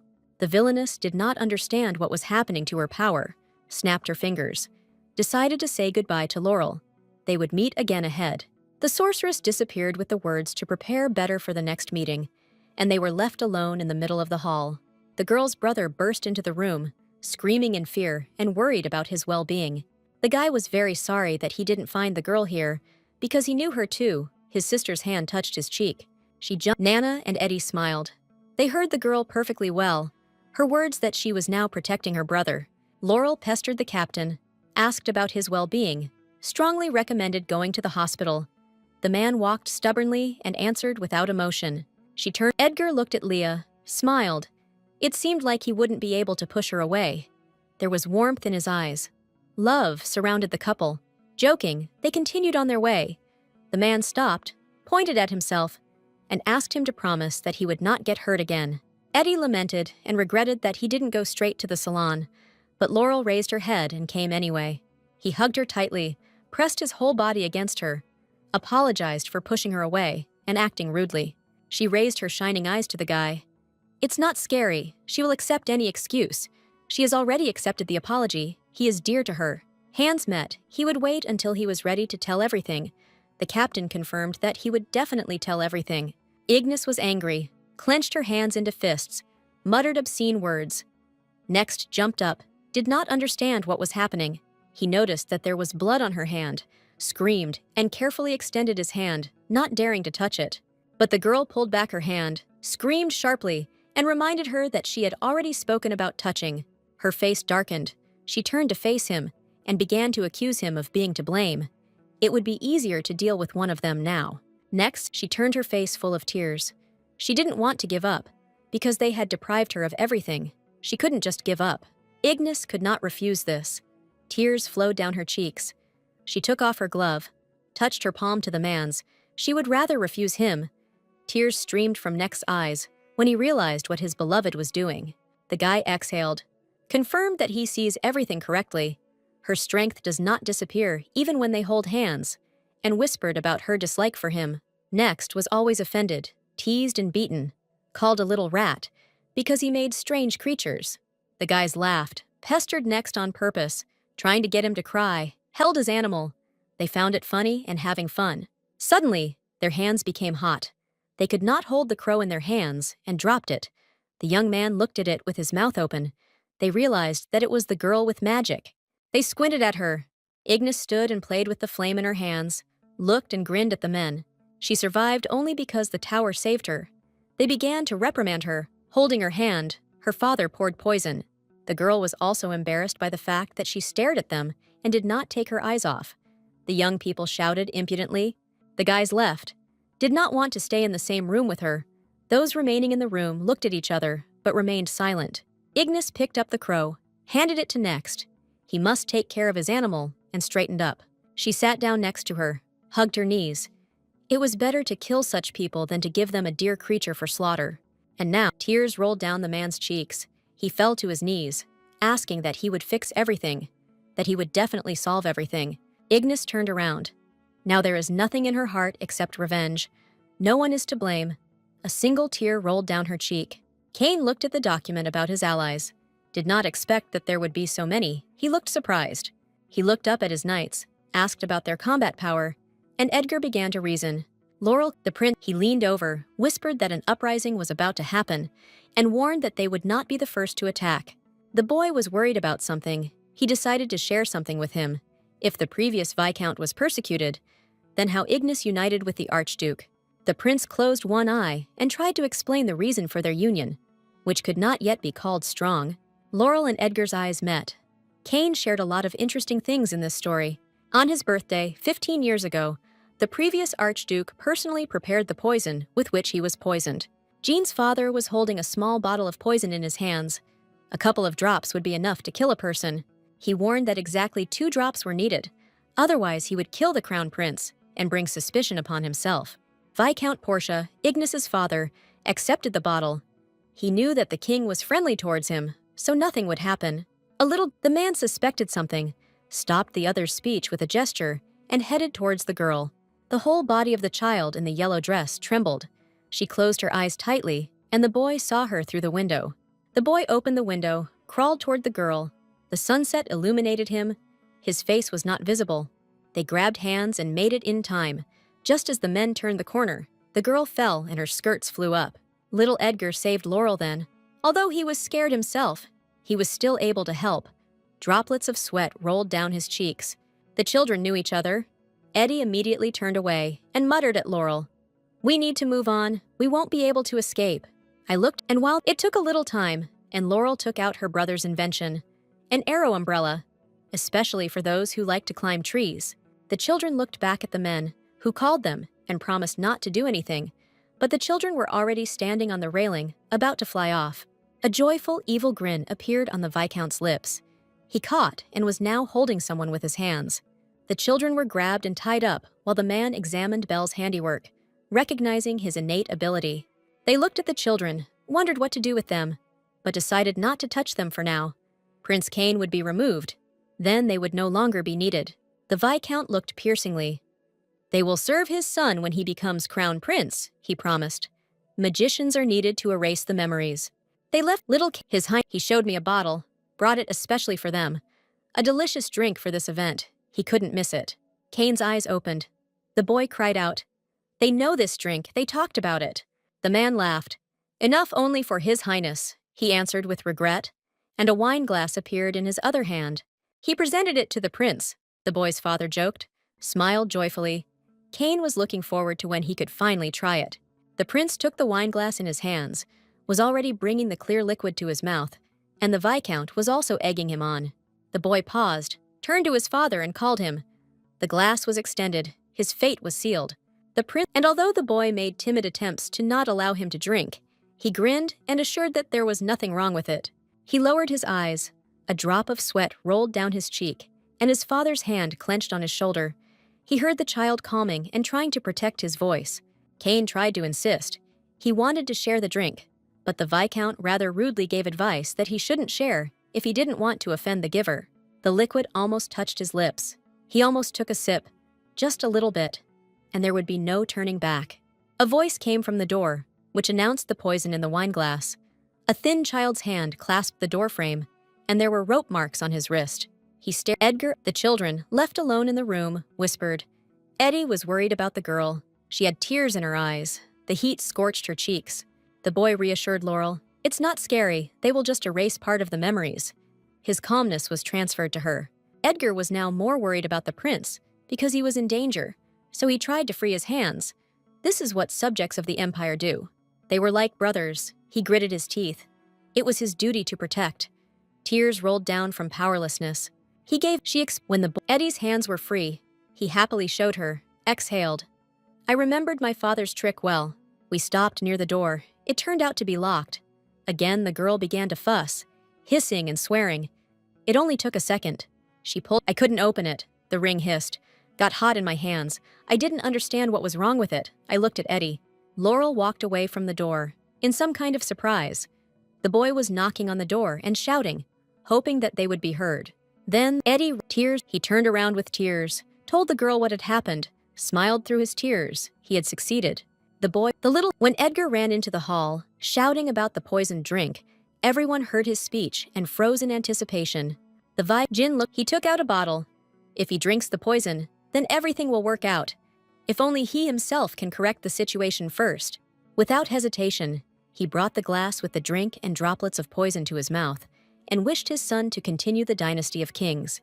And while the poison was the same in both the king's glass and the archduke's, Kane explained, breaking out of his memories. The man raised his head. The father knew that the Viscount was involved in the conspiracy, but he was dead and answering to someone else. The king belled. She turned around and was touched by the fact that Edgar was small, but so courageous. Where did that come from in him? Bell didn't know anything yet, so he exclaimed joyfully and embarrassedly that the captain had someone. The news about the chosen one shocked him. He rushed to congratulate and shake the man's hand, and immediately bombarded him with questions. Kane turned to the boy, shook his finger, and confirmed that the rumors were true about the fact that Edgar liked his sister. Continuing to laugh, the prince confirmed, spreading his arms, and there was silence in the room. The boy continued to be surprised, shouted, and did not understand how the Duke and the Marquise could be together. The young man was completely confused, sat down, and tears flowed. The prince tried to calm him down, clarified what was wrong, and was interested in the reason for such a reaction.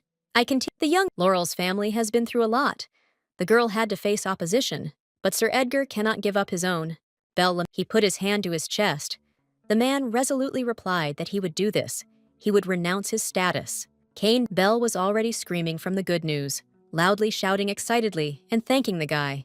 I stared, dumbfounded, at how they shook hands and agreed to address each other. The heroine promised to return to this conversation, because there was also the guy's mother. There was a knock on the door, and a man came in. We received a letter from Anna, notifying everyone present that she was expecting a visit, including Laurel, who screamed at the news. That's right. All her children and girlfriend gathered at Anna's table, had a meal, and everyone felt awkward. The mistress of the house was the first to break the silence, asking the heroine a question about food.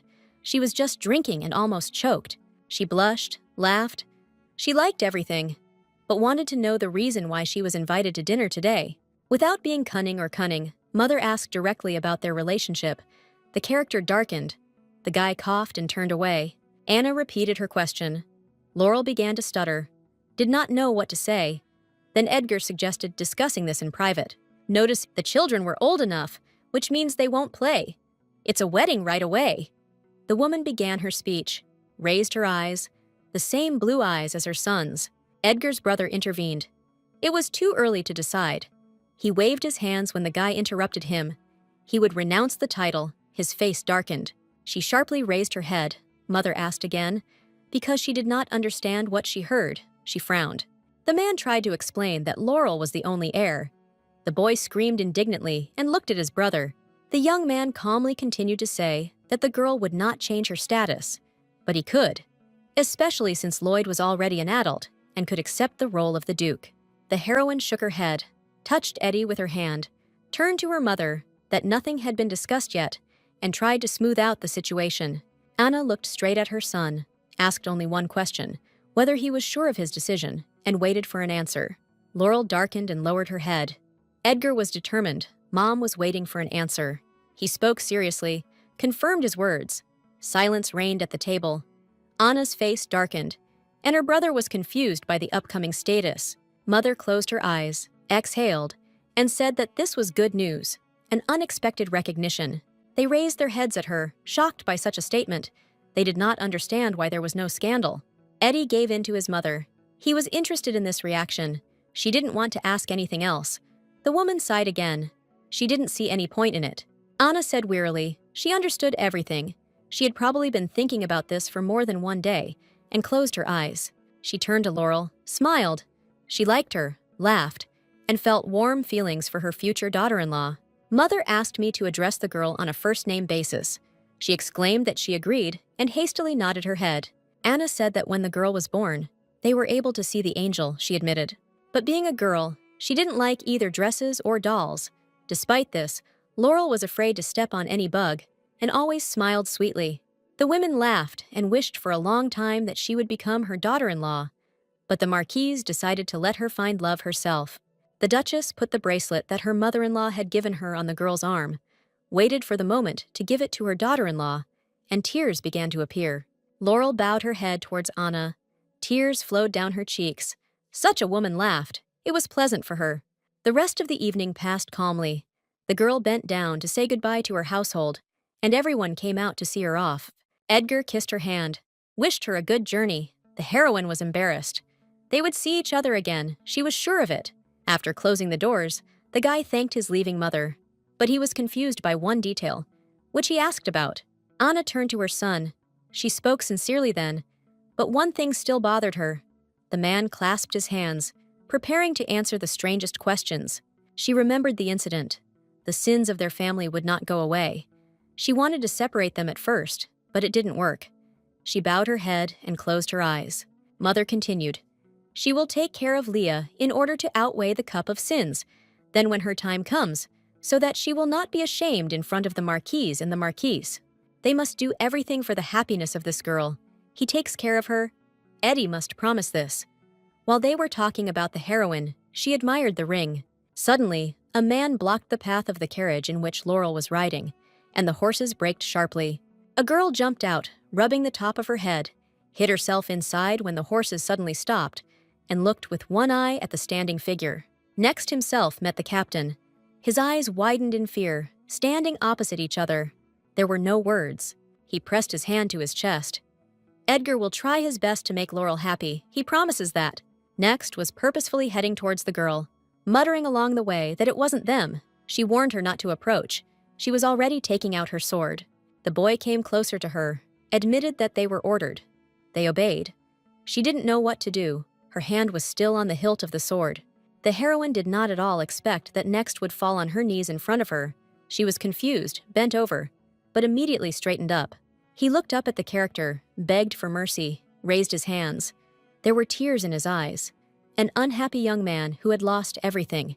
He folded his hands, repented that Ignis had abandoned him, told everything without holding back. Tears flowing down his cheeks, he grabbed Laurel by the leg. Didn't know what he could do. There was no life without his girlfriend. He needed help and hoped to get it. He made a discovery that if Next killed her, Ignis would take the man back, grabbed her by the hands, still remaining on the ground, and begged. Laurel narrowed her eyes, listened to the guy's outpourings. A lot became clear to her. She was especially interested in the fact that the sorceress was being used. The boy's hands trembled. He was mad and his speech was no better. He showed Ignis in the best light. An orphan, it was hard. Having anger took possession of Laurel, grabbed the man by the cloak, shook him, and was touched by the words about her parents and comparison with the witch. Continuing to shake the young man, through clenched teeth she reprimanded him for his family. There would be no mercy. A white glow spread. The heroine turned around, would gladly stick a sword into him, fights with herself, will not do this. She left the man lying on the pavement, climbed into the carriage herself.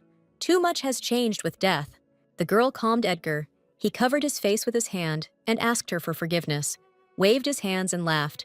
He grabbed the heroine's hands, squeezed them, closed his eyes. He shouldn't have let go of one. He knew about this possible option. He pressed her close, promised to see her beloved off every day, and tried to argue. A letter from another Laurel distracted her from the pleasant words. There was a box on her lap. She opened it and saw the message. The girl said, reading the letter, that she was interested in the dish that Eddie loves, because she eats everything cooked with great appetite. Laurel began to ask, laughing. The peaceful life of the family was at stake, the man thought, chuckled. Eddie joked. Leah laughed, darkened at his own joke, apologized, and said something stupid. The guy became curious about how they got married. The girl told how it all happened, about courtship and parental approval. The heroine's cheeks turned red. She pressed herself close to the young man and considered the man very sweet and caring. I couldn't. She pushed her away, bowed her head. Her cheeks became even redder when she timidly asked the young man at what moment he fell in love with her. He admitted that at first he didn't pay attention to the heroine, since they already knew each other. But when the two of them were investigating the case, something caught his attention. After that incident, he could no longer take his eyes off the girl, and when she came to reprimand him, he fell head over heels in love. Edgar thought, if that Leah is not a knight, then how he fell in love with her, raised his hand to his chin, because his love arose during the investigation. This question was curious. Laurel was eager to ask her, looked at her with a smile, and would wait for an answer. He clasped his hands in his lap. It was awkward to ask, but he also wanted to know about the character's feelings when he appeared. She laughed. I'm sure she wouldn't want to know. I thought that he would tell me now. But the girl stuck out her finger and laughed very loudly, and said that it was a secret. Laurel wrote a letter to herself, telling her when and how her Eddie fell in love with her, fascinated by how she behaved with the knights. Now it became clear why the captain was not interested in other girls. She put the letters in the box. There was also a question about falling in love between another couple. After a shower, I was going into my room, drying my hair with a towel. When a letter arrived, a sound was heard.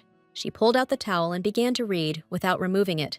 As she read, her eyes grew larger. Sweat streamed down her face. Left the towel and her hair alone. Grabbed the letter with both hands. This happened 15 years ago at Cain's coronation. Laurel leaned her hands on the table, the letter lying next to her, because she didn't have such a thing, analyzing her actions, and that other one. Then she didn't follow Edgar. She acted differently, completely differently. The girl ran into the hall, but she didn't do it. In the garden at the table, the prince and princess enjoyed each other's company. Cain fed his beloved. They laughed loudly and contagiously, and while they were absorbed in their love, Edgar was present at the same table, his face darkening. His Highness already knew everything about Ignis and about the salon, even about the quarrel, Eddie confirmed, lowering his eyes. He was still not very pleased to remember the day when he let Laurel go alone. The young man's face darkened. He became interested in how the prince found out about the quarrel. Stared at him, he began to sweat and became confused. Edgar jumped up, got angry. The club led by the prince was still operating, and he asked to stop it. Cain tried to justify himself. Michelle spoke up. It was her idea. The smiling girl came up with a new club and a new goal. He closed his eyes doomedly, scratched the back of his head. Even the princess is involved in this matter. The scale is already large. He removed his hand, looked at them directly. A blush appeared on his cheeks. He wants to marry Laurel, of course. His face darkened. His eyes lowered. His smile stopped shining. The decision about marriage is made by more than one person, and the problem between the girl's parents and his father has not gone away. He confessed to his friends. Cain noticed his friend's concern, gave in to him. The captain folded his arms on his chest and looked away in indecision. He wants to ask. He doesn't know how. He told about the secret. Michelle and the prince were scared. They immediately thought about an affair, but the guy assured that it was not so. He turned everything around as if it was not about him, but about his friend, who couldn't decide to tell the truth to his beloved. Just recently, a friend realized that he wants the girl to smile, and if she hides a secret, then one day she will come out, and if she tells her, she will cry. Cain thought, gave in to him. Only a friend can make a decision, but he wouldn't tell him, because the truth is a rather complicated thing. She understands the prince, all his words, but it is better to let the girl overcome this. There was something right and true in her words. Cain warned that he might be offended, but Michelle supported the captain. Everything would work out for him. Edgar waved his hands. Not he. But his friend in this story tried to convince his friends. A servant ran towards them, shouting loudly about the incident. The guy pressed himself to his knees, tried to catch his breath, fearfully informed Gina and Laurel about the Archduke. After his visit, the girl was in tears. Hearing this, Edgar turned around sharply. Fear appeared on his face. His face became pale. About an hour earlier, the captain was sitting in the library with a man. He was leaning on his cane and was being too kind to her. He put his hand to his chest, closed his eyes, and began to talk about the incident with the carriage, and he knew who was behind it. And this is a person close to her. As soon as she heard this, the girl's face darkened. Her eyes widened and her mouth parted. Jin laughed and shook his head. He should apologize for visiting so early. But Laurel didn't want to listen to the apology. She was only interested in one thing, the reason, and eagerly waited for an answer. He leaned over to the cup of tea and feignedly replied that he had been thinking for a long time whether to tell the truth. The captain became interested. He raised the cup to his lips, looked straight at the girl, and told a story. It would be about the past marquise and her death. Laurel couldn't stand it any longer. Pushed to the point, didn't want to listen to the rest. Bowed playfully, the man would answer directly. She screamed when the speech touched the prince and her lover. She did not understand how they were connected. Jin calmly continued his speech. The girl heard that she had fallen in love with the son of her enemy. Her eyes widened. Her lower lip trembled. He revealed the terrible truth that the culprit of the incident, Duke Edgar's father, could not keep it a secret, because the girl did not know it. That day, Laurel's parents wanted to meet the only person they trusted unconditionally, Anna, Eddie's mother. The previous duke found out about the meeting and ordered next to replace the horse with a chimera, thereby setting up an accident. The young man stood up. The marquise had no idea about the assassination attempt because she was going to see a loved one. Laurel clutched her knee tightly. She was shaking. She didn't understand, because the duke had no reason for the death of her parents. The man was already close, looked down, grinned, his blue eyes filled with coldness. At that moment, he was already on his side. The click of Jin's heels was heard in the silence as he left, but continued to talk about the conspiracy and raising the status of the past duke. Lady Anna found out about her husband's betrayal, persuaded him to renounce his title, and took him to the outback. His hand trembled and clenched the fabric, and finally he said that he was not to blame for the death. He just wanted to lure him to himself. Jean found himself next to Laurel. The girl sat gloomier than a cloud, lowered her head, and simply listened to everything he told her. He leaned towards the captain's ear and suggested that Edgar might know everything. The whisper gave off a headache.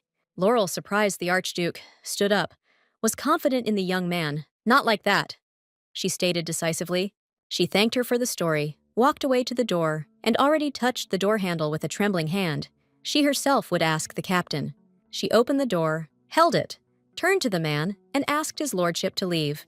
The Archduke left with a loud sigh, mocking the knight, assenting and pushing him to ask personally. After he left, she sank down holding the door, covered her face with her hand, scared the guards near the door. The guy rushed to her, trying to find out what was wrong with her. She ignored the soldier's worries and loudly slammed the door to the room, thereby causing surprise. Approaching the table, she quickly began to write something on a piece of paper. Did not raise her head. She was in a hurry. With a trembling hand, she put the message into the box. A tear fell on her hand, and the box clinked. The answer was not long in coming. She raised her head. There were large tears in her eyes. Her mouth was wide open. Now a lot would be decided. She was in a hurry. Her hands were shaking. She screamed and the box flew down from the table. Laurel cursed, frightening her fighters with such a reaction. She fell to her knees. Everything was the other way around. It said that, on the contrary, thanks to Edgar, the parents were able to survive. The heroine trained in the gym released all her anger. This helped not only calm down, but also think. I received a letter in which Leah says that out of curiosity, she asked her parents, although her father hesitated. But in the end, he told her. The beloved just saved him. They were already getting into the carriage when the excited Edgar appeared and announced the replacement of the horse. Then the chimera rebelled. They were able to repel the attack together, after which the guy told the whole truth. His father notified the Archduke about the meeting, and he already ordered the murder of Laurel's family. Since he knew about Edgar's feelings for her, he could not just sit there. He prevented the death of his loved ones. The message helped them stay alive. I got carried away with the training, so when I heard a sound from the side, I made my lunge and the tip of the sword rested on the captain's throat. The other one, who did not want this truth to become a heavy burden for her, offered the man sparring, and the girl began to attack the guy. The blades met. A ringing sound was heard, and she directed all her anger and resentment at him. Although the Marquise understood that the young man's father was not the initiator, she still tormented her. It tormented her very much, striking blow after blow. The girl had a lot of different thoughts in her head, weighed everything, analyzed it, and at the same time actively worked with the sword, so that she threw the man away. The sparring went well. She ran up to Edgar, worried about him, calmed him down, and assured him that everything was fine, but held a broken stick in his hands. I didn't understand what was happening to the girl. I knew and told about the Archduke. I went to look for her, looked in surprise and waited for an explanation. She closed her eyes, gathered her strength, and in the end decided to share what was tormenting the girl. She asked for forgiveness. She knew that it was difficult to start that investigation, and it was all done only for her sake. She also asked for forgiveness for her reaction. But with all this, she raised her eyes and asked, without hiding that his father was involved in the assassination attempt on his parents. What Eddie's role was in this, curiosity took over. He exhaled, closed his eyes. Tears streamed down his cheeks. Everything became clear, even without the man's words. He was very sorry, he found out only recently, did not hide it from the girl. She hunched over and stared at the guy in confusion. He fell to his knees, without removing his hand from his face, sharing his fears and worries that he would leave him. Continuing to talk and express, he noticed that the heroine stood up and turned away from him. The pain in her eyes lit up and stretched out his hands to her.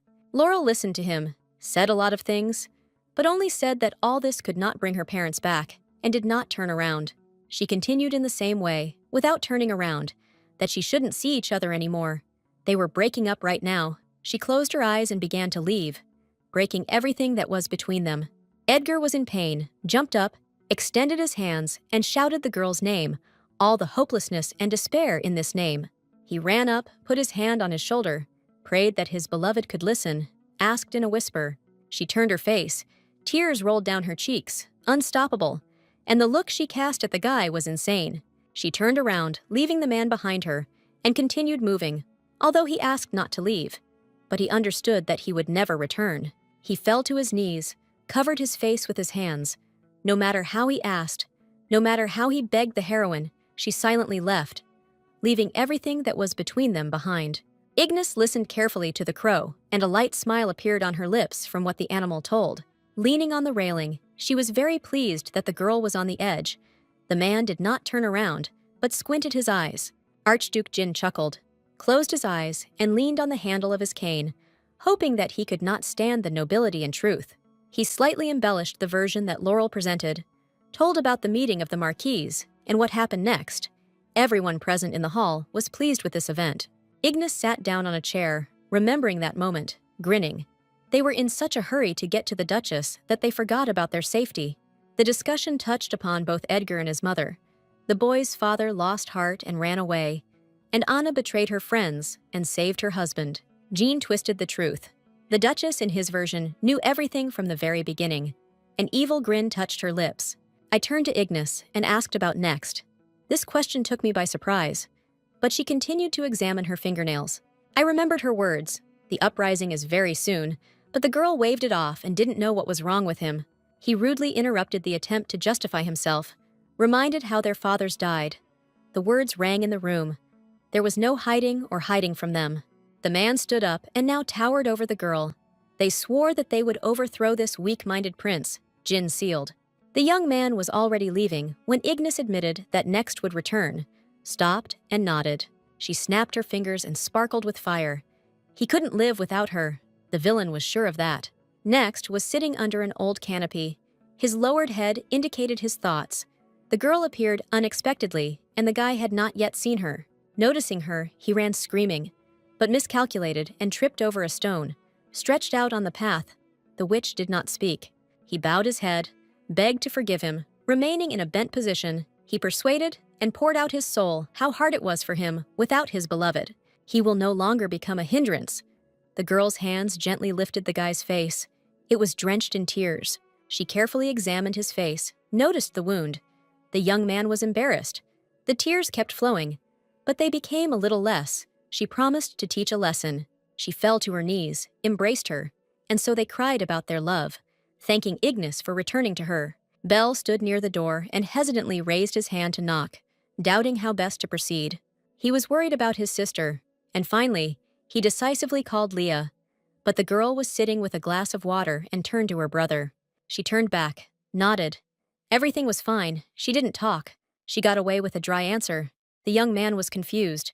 The girl's younger brother sat down next to him. He listened to the story of how the parents died and who was involved. Nodded. Everything was clear to him.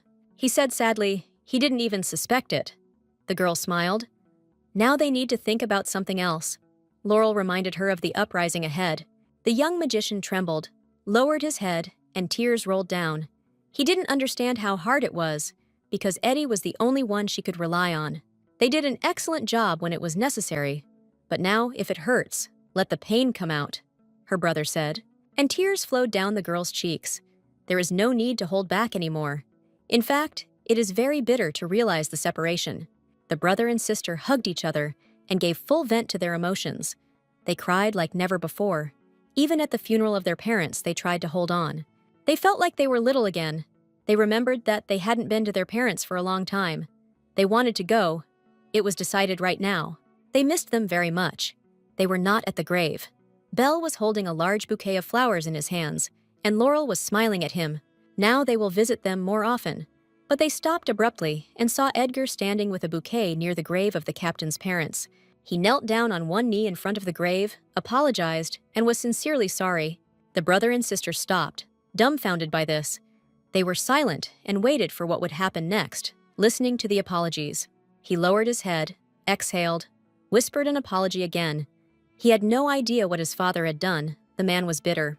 Eddie lamented, saying it was not all his fault. Only his father was to blame. And even if he had known, he could have prevented the tragedy. Belle looked, squinted at Laurel, noticed that the girl was silent, and began to move. He opened his mouth when he realized that the girl had gone to the captain, pursed her lips, walked decisively. Her face did not express any emotions. Eddie jumped up, noticed that he was not the only one here, turned to the heroine, and the girl stopped, clenching her hands in rage. She stood opposite him, hissed with rage, told the guy, looked at Laurel in surprise, didn't expect to be here. The brother tried to stop and say something to his sister, but the determination in his gaze and silence indicated that she did not like this whole situation, and the young man's arguments were not heard. He admitted his mistake, behaved recklessly. It was not worth coming to this place to ease his soul. The captain agreed with him. There was no point in coming. She walked past, brushing her shoulder against the man, said goodbye to him again, hoping not to see each other, even purely by chance. He screamed when he heard that a man should take care of himself. He shouted the same thing to her. That's all. People who were once close to each other passed by. Edgar was leaving. He had already passed by Belle. His little brother tried to call Laurel. The situation was very unpleasant for everyone present here.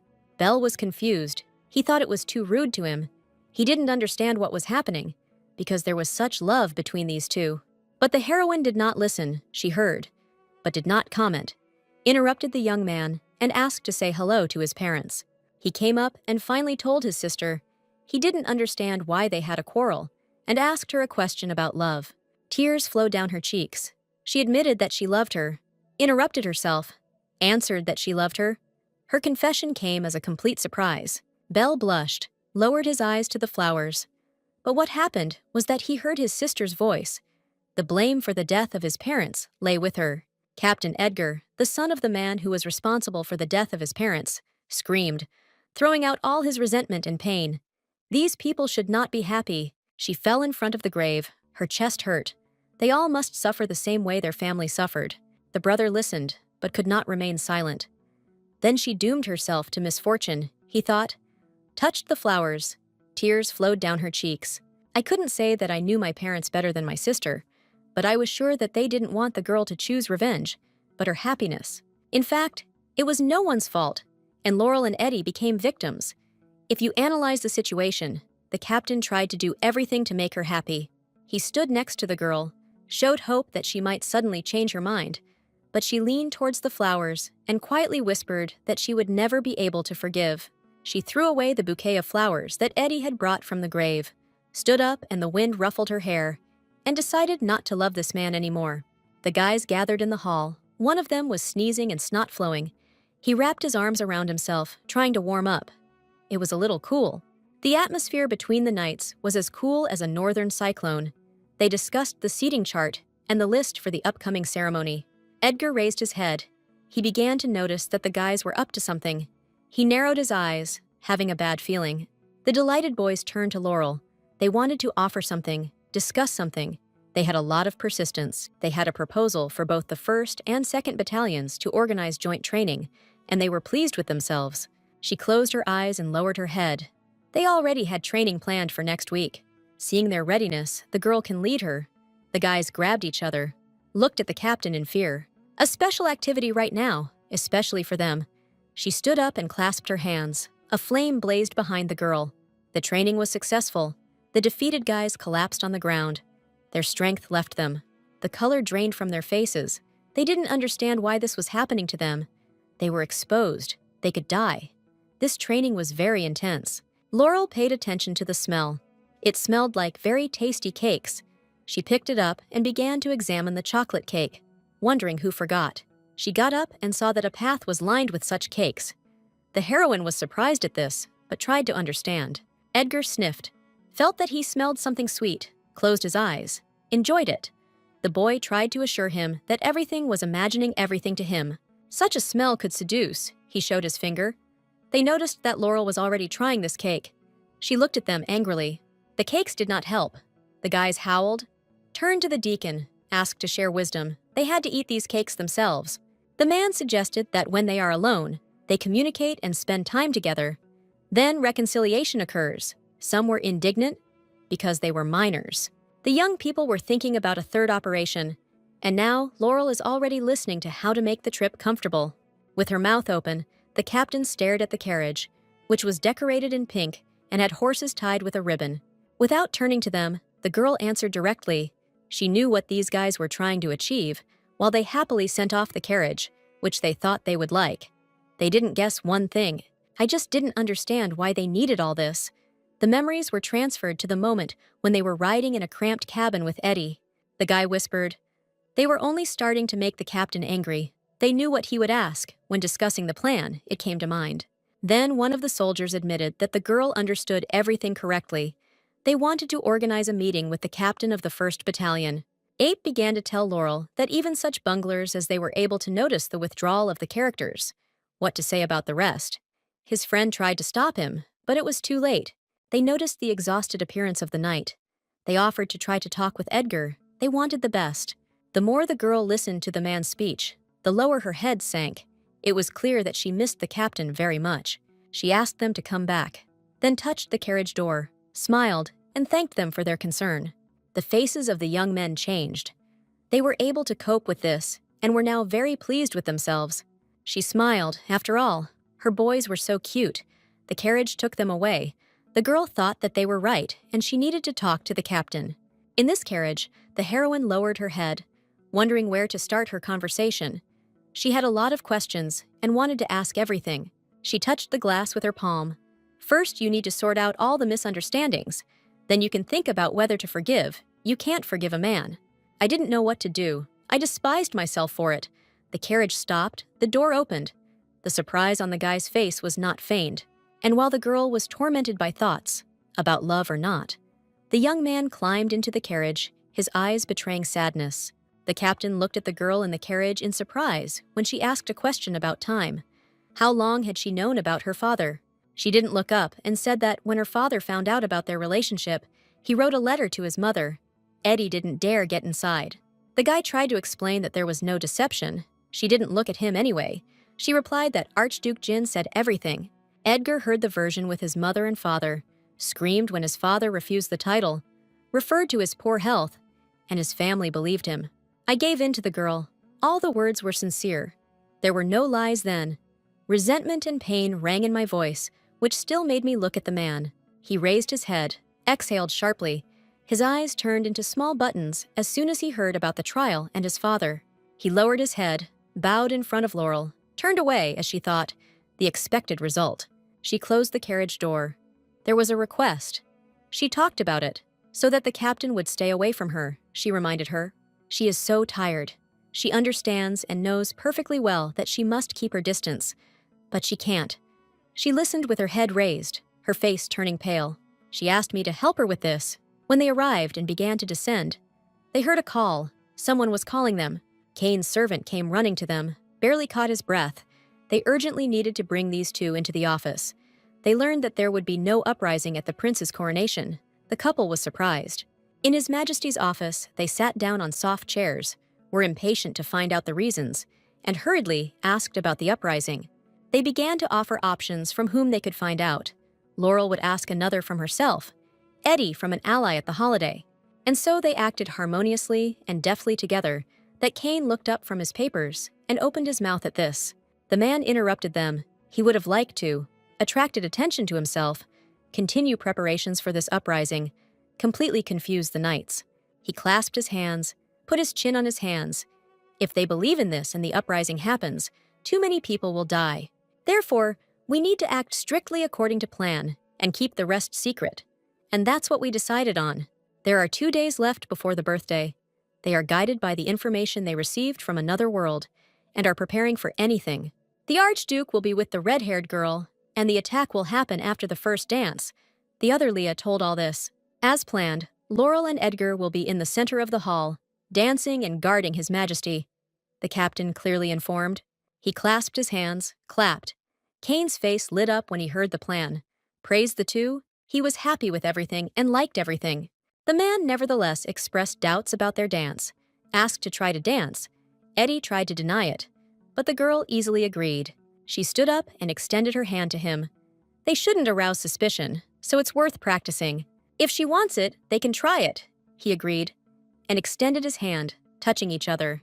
We went out into the street and couldn't find a better place, but the heroine assured us that she would come over, and it was worth trying without music to get into the beat. Edgar blushed, leaned over, extended his hand, asking her to dance. Laurel was waiting for this. She wrapped her arms around the man's shoulders, met their eyes. Memories enveloped them, moving in a dance. Everything that was good between them was remembered. Although she tried to keep her distance from the young man, it happened under the pretext of dancing. She pushed him away, turned away. It hurt too much. Let him take care of himself. Laurel left sadly, with melancholy frozen in her eyes. The captain looked after her with the same melancholy. 2 days later, the maids helped the girl get dressed, straightened and tidied up, and tightened up something. Edgar was also getting ready, buttoning up his doublet. His mother came, handed him a sword, and looked back at her. The doors opened. The marquise entered the hall, she was announced. Everyone raised their heads in greeting. The soldier could not stand it, and asked Edgar to come down, because the captain had already been announced, rolled his eyes, did not like that he was sticking his nose into everything, and took a glass of champagne from the tray. The guy tried to find her among everyone, turned around, couldn't find her. Then Eddie got indignant. She was right in front of them. I couldn't stand it, and shouted that the most beautiful girl in the hall was Laurel. The heroine heard this, but did not look for the source of the scream. But she turned her face, clenched her teeth, began to get angry. This was not the most appropriate time for jokes. They announced next to meet Archduke Jin and the beautiful daughter of Baron Emmer, a red-haired girl hiding behind a fan. Making his way through the crowd, the character felt like déjà vu. Everything was repeating itself. It seemed familiar. Suddenly, he brought out a glass of wine from his thoughts, which ended up on Laurel's dress. She was doused with it, and now they were apologizing. The girl stained her dress. The heroine watched with wide eyes, but feignedly reassured her that she had magic tricks to remove the stain. She asked if I could borrow it for her to clean. Laurel lowered her head, trying to figure it out. The dress on the girl also seemed familiar. Edgar came to the rescue. He brought a napkin. He wouldn't have time, because he couldn't wait for the first dance. She mentally thanked the guy. A man led me away, asking how I was doing, rubbing a red spot on my chest and frowning. The king began his speech, raised his glass. The prince and princess stood behind him, thanking His Majesty for the arrival of the guests. The king raised the wine glass high. "The Council of 12 will open this holiday with a dance. Eat, drink, and be merry," said loudly. Laurel and Edgar began to dance. The dress hugged the girl's chiseled figure, and the couple looked very harmonious. They imperceptibly squinted their eyes, shared their observations with the guy that it was, with Archduke Ignis. He agreed, and slightly raised his eyes. He brought his face closer to the heroine, whispered barely audibly that he was taking upon himself the protection of the prince after the dance, and asked her not to take her eyes off those two. The dance ended. The gentlemen bowed, saying goodbye to their ladies, and asked Leah to be careful. Laurel felt magical power, so she instantly transformed, took out a sword from her things, and the people nearby screamed in fear. She looked around the hall and suddenly realized that she had been scammed, especially when she noticed that the lady with the Archduke was smirking contentedly. Someone else used the spell. The girl next to her was not Ignis. She stood in the form of an old maid on the balcony. Throwing a fireball and flying to the floor with it, she burst out laughing and called them stupid. Edgar appeared right in front of His Majesty, trying to protect him, and ordered him to leave, which is what Cain did along with Michelle. The captain had no weapons, his soldiers shouted to him, and the marquise flew across the entire hall to their aid. Before she even had time to think, to realize, the body itself began to act, covered Eddie with itself. The man screamed. Tears appeared in the girl's eyes. She would rather die herself than let this man die. She clenched her teeth. She bowed her head, lowered her sword. It's worth admitting, but it happened. She fell in love with her enemy. But Edgar could not allow his Leah to die. He put his hands behind his back and plunged into this red haze, looking at the girl and smiling at her. The young man tried to get an answer from the girl, asked when she started liking him. He wanted to know.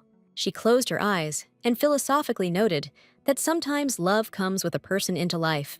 She took his hands in hers and explained that with every workout, with every meal, he came into her life more and more. It took a long time before the girl realized that this was love, leaned over and kissed his hands. She raised her embarrassed face. Heat scorched her cheeks. But now she is sure that she loves a man. They laughed and joked, becoming serious. The girl asked if Laurel died during the uprising. What would he do? She became curious. She started saying that she would need to move on with her life and meet someone. Eddie interrupted, assuring her that everything would be fine with her. He looked straight. He would protect her, he promised, even if necessary, at the cost of his own life. The young man's eyes did not lie. And now it just happened. He couldn't live without her. The girl tried to hold him back, stretched out her hands to him, but it was too late. The heroine turned pale. She became scared. People were screaming around her, and she couldn't believe that Eddie had saved her. Magic fireballs were flying at Laurel. She raised her hands, warning her, shouting to beware. The captain defended the royal couple. The prince screamed. Michelle was on the floor, did not turn around, asked the guy if he was okay. Everything was fine with them, they assured her as they stood up. But Eddie, they were worried about the man. She lowered her head, darkened her face. The character was holding back tears. Red grooves appeared under her eyes. She would cry later. Now she couldn't let the tears fall. The safety of His Majesty is important. The captain would agree with her, so they prepared to defend Kane. Her battalion lined up behind. It is necessary to hold out until reinforcements arrive. The Archduke grinned, looking directly at this defense. The prince was glad that his father was not here. He peered into the faces. Otherwise, the old king would not have survived so many traitors to the nobles. Lord Ordo, the guy's friend and assistant, held the princess's hand and entrusted Kane to take her to a safe place in the garden, to her father. The man was indignant that the prince also needed to be saved, turned around, shouted that he would stay. It was time to win and help. Edgar dropped out. They began to argue about what would remain. He wanted to help. The prince did not give in to him. Then Michelle intervened. They had better leave, she begged. The Lord looked back at her. Thereby they will help Kane. He will not worry about his beloved. He pointed out where they needed to go. The girl asked to survive. The man took her away, but she constantly looked back. Kane was determined, held the sword. This was his battle too, so he stayed here to help. The soldiers rushed to the attack, shouting and holding their swords ready. This was their battle. They must stand up for the honor of the prince. The warriors shielded Laurel, asked to deal with the magician, and then they themselves. The sorceress stood on the balcony. She threw magic balls. The blade of Prince Kane and Archduke Jin collided, clenched their teeth, fought back. No one wanted to give in. He could not contain his emotions.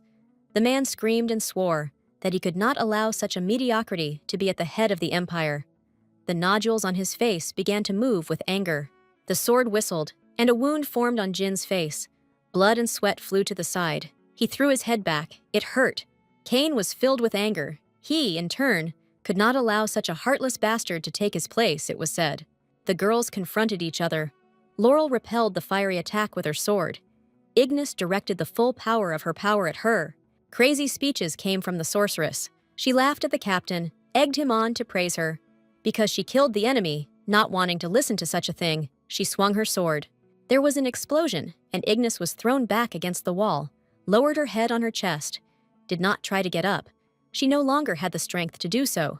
Walking on thin ice, saying such words, the tip of the sword was pointed at the girl so that she was pinned to the wall. Laurel towered over her. A creature with 3 heads burst into the room, smashing the wall, smoke emanating from it, sticking out its tongues, spinning, looking for a victim. The captain screamed loudly. At the last moment, she was thinking about her only dear person. If she had known, she would have forgiven earlier. Everything lit up with blue light. She closed her eyes, looked carefully. She was protected by the guy's sword. Opening her mouth, she watched Edgar, who was covered in scratches and wounds, rushed into the attack and apologized to the girl for the delay. The chimera was not alone. They filled the room. The princess was taken away, but creatures blocked her entrance. She became confused and ran in the other direction. Lord Ordo was accompanying Michelle when one of the chimera's heads bit the man's shoulder, screamed loudly. Pain overwhelmed him. The girl ran up to the Lord, touched his shoulder, his body trembled, and a creature approached them. Michelle covered herself with her arms, hugged herself. This is the end. No one will come to her aid. She screamed loudly. Tears flowed from her eyes. Suddenly, something fell on the monster. Crashing loudly, the girl staggered back and began to fall onto her back.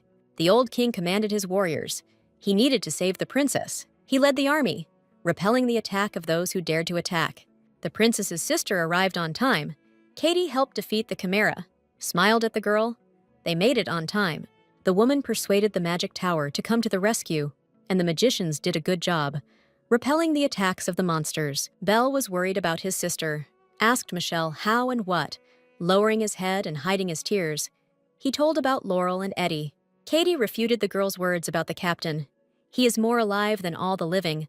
Looked to the side and saw a blue glow. Laurel saw Edgar, smiled joyfully. Her face immediately changed. Tears were still standing in the corner of her eyes. The prince got into the conversation, interrupted. He is of course very happy for their reunion, but we need to deal with all this first. Kane looked around those present. The forces were equal. Next on his chimera, Jill and the sorceress. The girl saw the company from the prince's side, laughed. There were more of them, holding a ball of fire in her hands. But the Archduke did not change his mind. They must kill everyone. Laurel announced that she was taking over Ignis, and then she would provide cover. And he, in turn, would take on next. And everyone rushed into battle. The heroine ran screaming and putting her sword forward. The skirt of her dress developed, rushing to the attack. Jin and Kane fought with swords, and immediately shouted, ordered next to attack with the chimera. But Edgar attacked the boy. First, you need to fight this young man. Covering himself with a sword, he went to meet the monster. Ignis was distracted by Next, cursed. But then she attracted Laurel's attention. There's no point in getting distracted now. It's inappropriate. While talking, the girls splashed out offensive words at each other. The magic concentrated on their hands, opened their palm, and light poured out. Laurel ran up and struck with such force that a beam of light spread across the entire room, the attack pouring towards Ignis. The girl was thrown back against the wall, fell to the floor, her hair scattered on the floor, and a warning came from above not to do tricks. Blazing in yellow power, Laurel warned that this would be the last time the enemy would be spared. Next cried out the name of his beloved. Got distracted. Edgar attacked. A creature shone with blue light. The young man began to fall, thrown from his back. The toothy mouth rushed towards the heroine. The guy shouted not to touch his beloved, but managed to turn towards the chimera. Edgar slid towards her. Did not show curiosity, but the girl was already fending off the blow and shouted to him all right. Next was happy about the regeneration of the chimeras. Smiled, but turned to the girl, saw her rise, which meant she was alive. The captain gave the order, one blow is needed, just one, in a vulnerable spot. Let the girl distract him, and he will deliver it. I noticed a red thing. I need to strike there, then everything will be decided. Next howled and swore. Laurel had almost defeated the guy, reminded her not to stand in the way, when she heard Ignis flying towards her. Edgar immediately shouted about a vulnerable spot, ordered to hit there, and waited for her to do it. Ignis, who was running towards Laurel, suddenly slowed down. A stone thrown at her stopped the girl and arched her back. Next stared in surprise at his beloved, watched as blood came out of his mouth, was confused, fear reflected in his eyes. He whispered her name. Blood appeared on Laurel, dripped onto her cheek. Without raising her head, she did what was required to protect herself. The crossed swords of Jin and Kane trembled. Was it really necessary to go so far? The prince was indignant. He asked to look around. Here the hall was supposed to be filled with laughter, and he was suffering from the uprising. His Majesty was lamenting.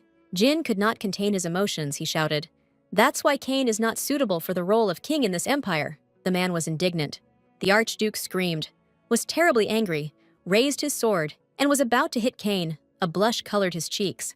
These people were not ready to sacrifice themselves. The prince struck. Jin fell, grabbed his ribs. The young man reprimanded him. He shouted at him, without mincing words. His greed only leads to senseless deaths. He didn't understand this. Kane squinted his eyes, examined the tragedy, and saw that Next was sitting next to Ignis, who showed no signs of life. The young man screamed, asked the girl not to leave him. Tears streamed down his cheeks. Some people treat these two as unfortunate magicians who chose love, remembering their first meeting. It was necessary to look at it differently. Ignis's hand touched the boy's cheek. The warmth in his gaze had already faded. Blood flowed from his lips. She called him a fool. His hand weakened. He fell, turned away, and closed his eyes. The loud cry of a wounded animal rang through the hall. It was next morning his beloved, holding her tightly to his chest, swaying with his body. Cain looked menacingly. Now everything was finally over. The man couldn't believe his eyes that it all ended like this. The man waved his sword, shouted, "Why was he worse than him?" The prince wondered, did not address anyone in particular. The creature that now occupies the throne is not the case. He opened the mirror and disappeared into it. He simply stepped and ran away from the place. But he suddenly stopped, locked in this mirror. Katie couldn't allow it to end so easily. She held out her hand and kept it locked. He tried to get through, to get out of the mirror. He pounded on the mirror. He would get out and kill everyone. He threw out a promise. Everyone gathered around the mirror where Jin was imprisoned. The prince calmed his anger. It was all over. Laurel looked around, saw Next sitting next to Ignis, turned to him, sitting alone next to her. A girl walked in the middle of the night, her hand bandaged, writing to that other Leah, telling the events that were happening in this world. She also talked about Michelle, who was more glad that she was safe than that everyone was alive. And now the girl knew her place in the kingdom. She also told about her brother. He has been somewhat gloomy lately, having enlisted the support of the tower. He promised to make them improved boxes. I looked at my hand. There was a box in it. I managed to keep mine, which I was glad about. As for her personally, Edgar ran towards her, also with a bandaged hand, calling her by name, concern in his eyes. But noticing her gaze on him, he waved his hand. Not that she thought. He didn't hurt himself for her sake. It was a misunderstanding. She didn't look at the guy. Tears streamed down her cheeks. Because he almost died. Eddie made excuses. He happened to have Bella's trinket. He began to apologize to her, asked her several times about the apology, nodded, agreeing. Then she forgives. Stared at Laurel in shock. She touched his face. Sure. All the apologies were accepted. Everything in general. She understood one thing, that she loved this man. Hearing the captain's confession, he hugged him tightly, squeezed him almost to a crunch. Couldn't believe his happiness. A smile froze on his lips. Anna and Laurel met at the table, closed her eyes. The woman offered a sincere apology. Eddie's father, the former duke, lowered his head. He was ashamed. Tears froze in his eyes. The brother leaned towards the girl, put his palm on her hand, looked into her eyes, as if supporting her. No one expected that the captain would accept an apology, because since childhood, she had loved this woman as a mother. Some sins cannot be forgiven. The lady is forgiven, but not the duke, who will not ask for the death penalty, and this is where Leah's generosity ended. This time, the heroine came to her parents' grave alone, to speak out and ask for forgiveness for everything. She could not save them. She is to blame for the death. Because that other Leah ran out and prevented the death of the prince. This did not happen here. Tears made it difficult to see clearly, but the girl smiled, because finally she did not consider herself to blame for the death. Kneeling down on one knee, she chooses to be happy, which is what her parents wanted for their children. She laid flowers on the grave of her mother and father. Now a bright streak awaits her. She has made a decision. Edgar was walking along the corridor when he suddenly heard a strange sound, screams and arguing, in his office. The guys listened to how to do it, put their hands to their chins. They tried to remember so that it would be easier later. The enraged captain opened the doors and ran in. He shouted at his subordinates that this was not the first time he asked to stop all this. Laurel stood embarrassed with a bouquet of flowers in her hands, her soldiers arguing tastelessly with her. She lowered her head. A light blush stained her cheeks, tried not to look in the direction of the young man. Her thoughts were not in the right place. Snatching the bouquet from her hands, Eddie came too close, leaned over, agreed to everything. Every suggestion she made, the answer was yes. She showed her finger, laughed, because she didn't know what the captain would offer him, and looked devotedly into his eyes. Standing with a bouquet, he opened his mouth and saw Leah getting down on one knee in front of him. His beloved had finally made up her mind. The ring in the box sparkled. As soon as I opened it, there was no turning back. The proposal arrived. The guys of the 1st and 2nd battalions were sitting in papers, trying to figure out things, remember everything they needed. Lloyd had only recently taken on the role of Duke, but he had already received a huge number of offers, so he was more busy with dates than status. Katie opened a magic school. The prince and princess volunteered there, helping the kids become stronger and happier. Belle pointed to the Chimera and Nexta and Ignis. According to the law, They should have been tried. Or rather, next to alone. While the guys were dealing with the dead and wounded, they missed the moment when Laurel approached the man and shouted to her. The death penalty awaited him. He wouldn't even have time to bury his beloved. Tears rolled from his eyes. He clenched his teeth and listened to the captain's voice. But the girl admitted that she was too tired. If she decided to run away, she wouldn't be able to catch up. Leah's generosity deserves approval. Nex took advantage of the veiled offer and disappeared. Not alone, but with the chimera and Ignis. The raven sat on the hand of a contented young man. A straw hat hung on the back of his head and announced a good day to his love. Under a tall oak tree, there was a grave, cleaned with extreme care. Next to a rocking chair, Ignis was buried.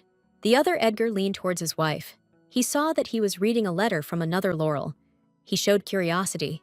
The woman turned to him, covered her belly with special warmth. "A baby will be born soon," and smiled. They discussed Brother Bell. He went on an unexpected journey from the magic tower, but also suddenly decided to return. Nana, Belfort's friend, tried to calm the young man's hysteria and urged him to get ready, because he was already an adult. When the young man turned to the girl, their eyes met. There could have been love here, but it was just a search for napkins. These two felt awkward. He tried to pull his hand away, asked to let go. Nana screamed in a whisper that she was not holding him. And happy Laurel and Edgar did not notice any awkward details between the guests at all. They were absorbed in each other. Today, the happy girl was a bride. They looked with love in their eyes. Their life will be long and beautiful. Having kissed the heroine, she became his wife, under the bright sunshine.